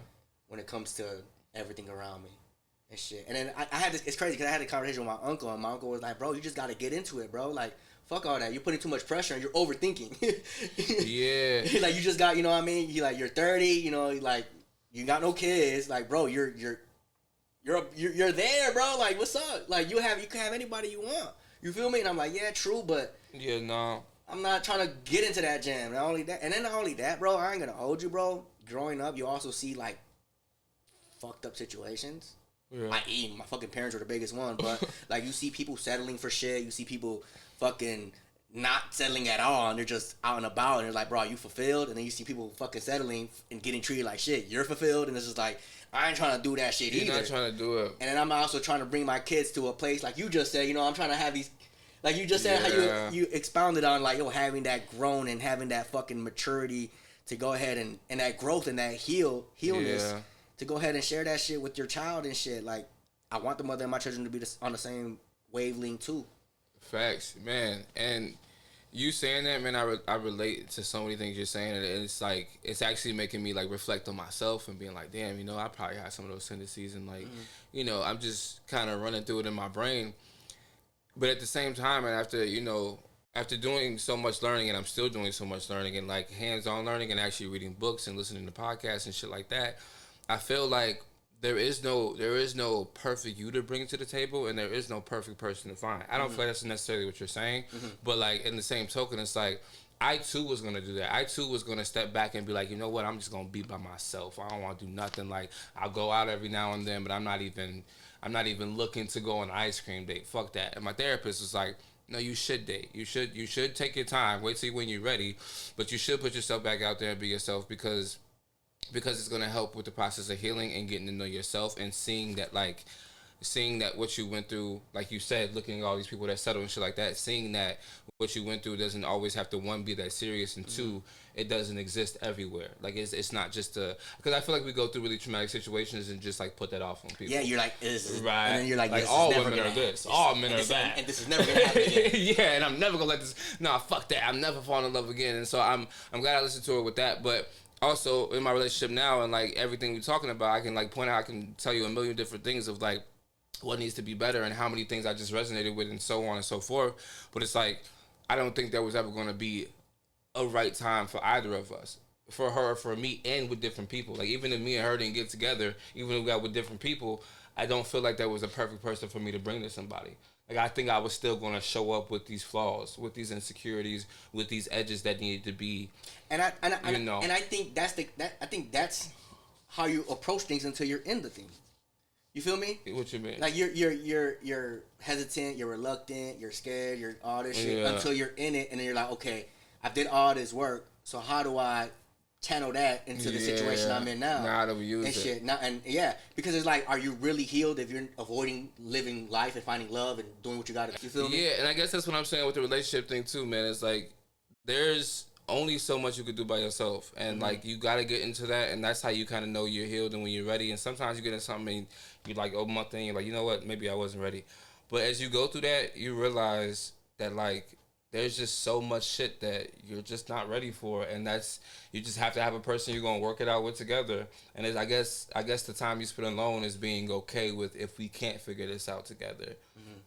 Then I'm okay with that, and I'm okay with you breaking vases because I know I can buy some more. I guess that's what that comes down to. That makes a lot of sense. I like that. I like that we finally got through that. That was what you got on it. Would you say that men have a harder time being in love? Do you think it's harder to love being a man, and do you think men are having a harder time being in love? The first one, no. Second one, yes. Why? The first one, no, is because we love with no conditions, and the second one is that we're loved under conditions. Yeah, isn't everybody though? No. You don't think women are in love with conditions? I know I love my girl under conditions. That's Absolutely. cat. No, absolutely. I think entire romantic relationships are based off conditions. Like, absolutely. Like, don't get me wrong, would I always love this person? Of course. But once you stop feeding my needs, once you stop meeting my needs, once you stop being what you told me you were going to be, once I start becoming miserable and unhappy, then you're not meeting my conditions. I have wants and needs. Once my wants and needs are not being met, then love stops. You have a more an incentive to like withhold that. You would be like, okay, I still love you no matter what. But the love's not going to be the same. Now I'm no longer in love with you, and the relationship will not continue. I mean, there's a billion people I still love, but we not like that no more. So it's like, of course. So you think the opposite of what I said? Yeah, I don't think. Yeah, what do you think? I just think no. I think. Let me hear the question again. I think it is harder to love being a man because the expectations are too fluctuated. So you think it's harder for a man to love? That's what you're saying, or you're saying that we can't receive love? So so let's just do one at a time. That's my bad for asking two questions at once. So let's do the first one. Is it hard for a man to love? Yeah, is it hard for a man to love? Yes, I think it's hard for a man to love. Yes, but we love really hard. We love really, really hard, but it's hard. Which is why.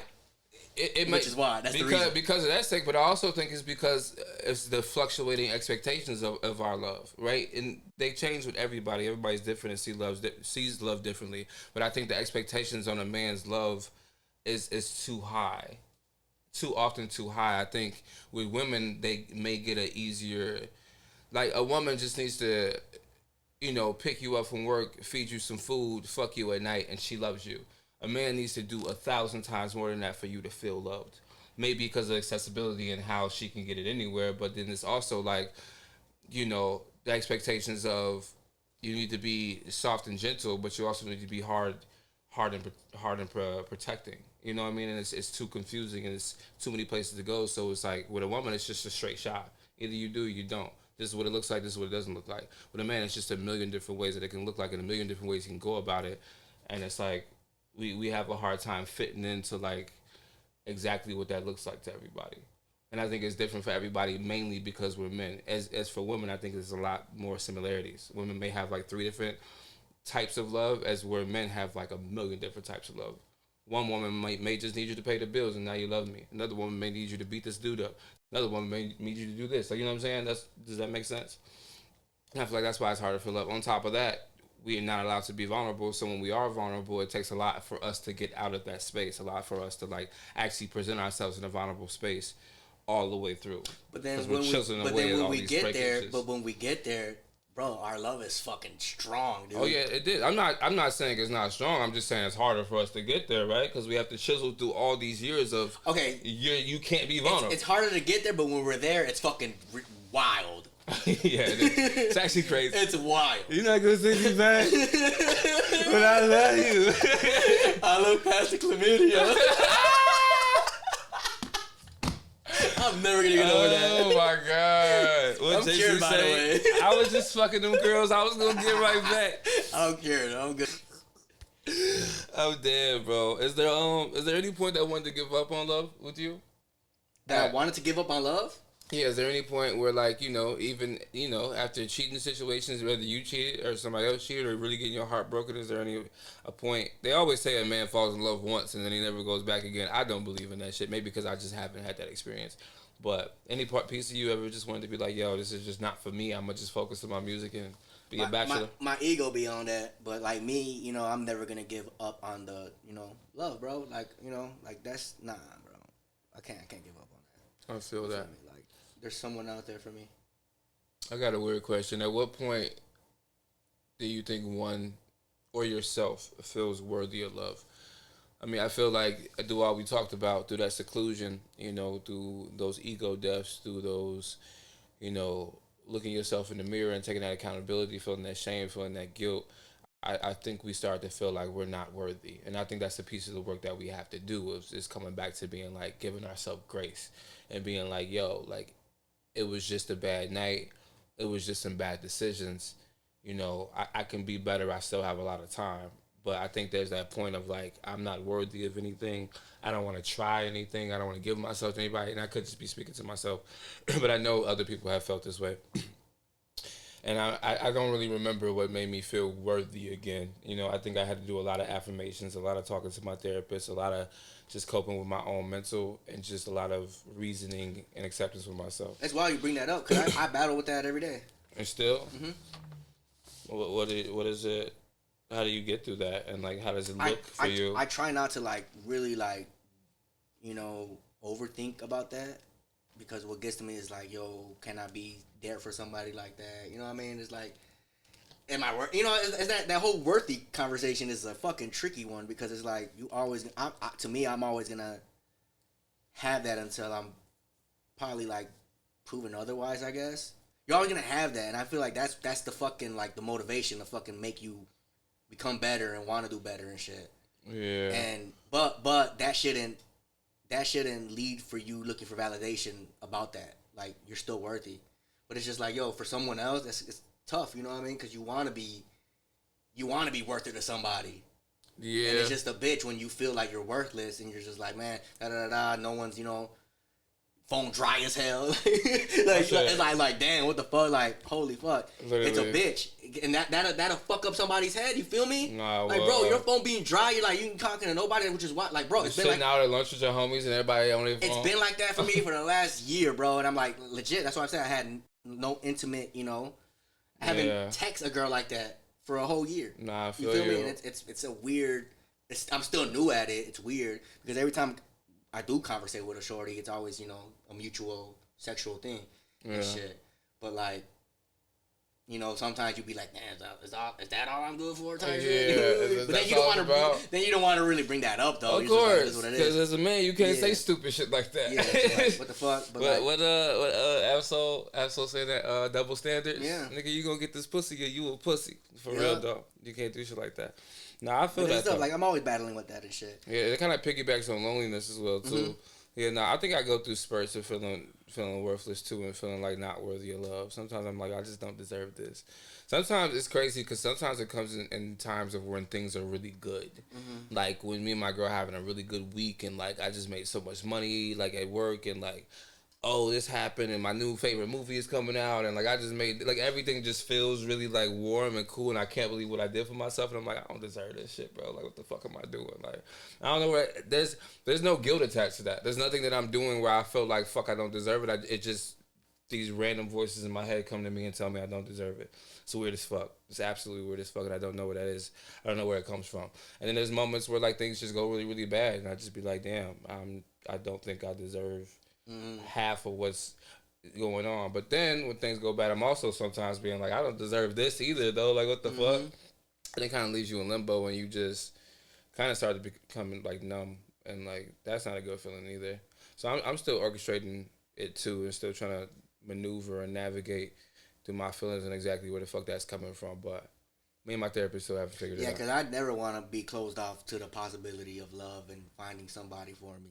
And I feel like a lot of men get to that point, or are in that point right now, where it's like, man, fuck that. Either they probably got their heart broken, or they seen something online that's saying, you know what I mean, that shit. But it's like, hell no, bro. Like, what? Like, how can you look at shit like that? You feel me? And I'm not joke around, you know. I'm always joking around and shit. Don't get me wrong. I'm a fucking big jokester when it comes to shit like that.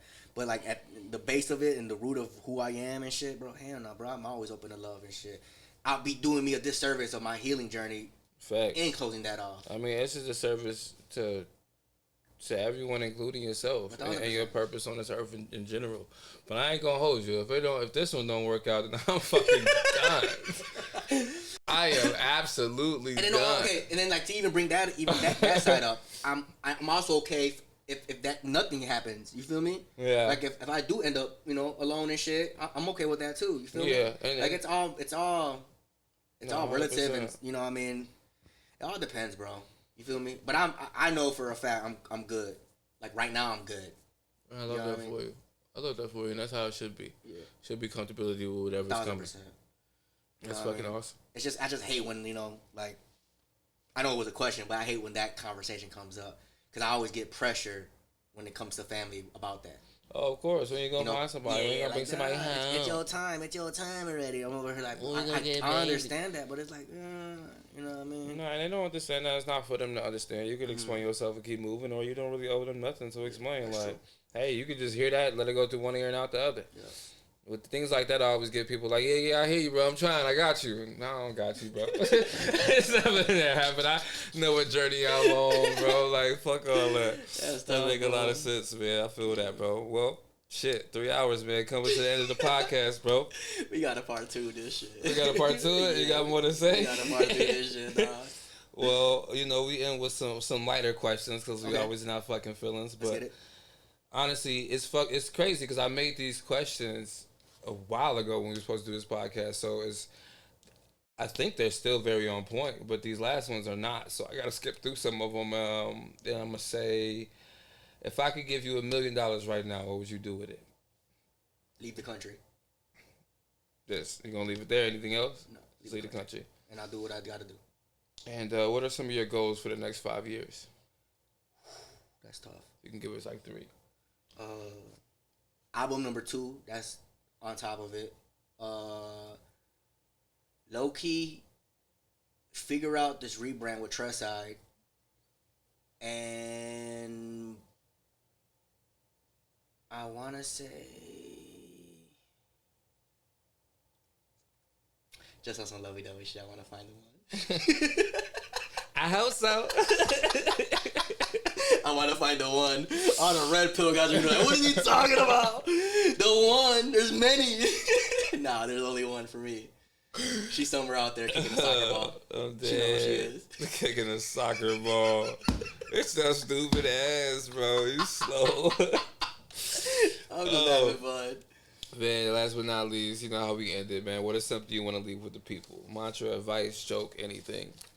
Man, in today's world, man, I just want everybody to, you know, take it easy.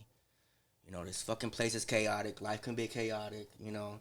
Do what makes you happy. I think we are put in this earth to do what makes us happy. And then we get convoluted with bunch of bullshit, you know what I mean? And it's just, our purpose is to be happy and to love. And if you're not doing that, you have serious work to do. Already broken, they been this numbing, ooh wow. I hide my feelings in liquor, I spill my mind to the crowd. I feel so lonely and bitter, it takes so much just to smile. They took another brother from us, what we supposed to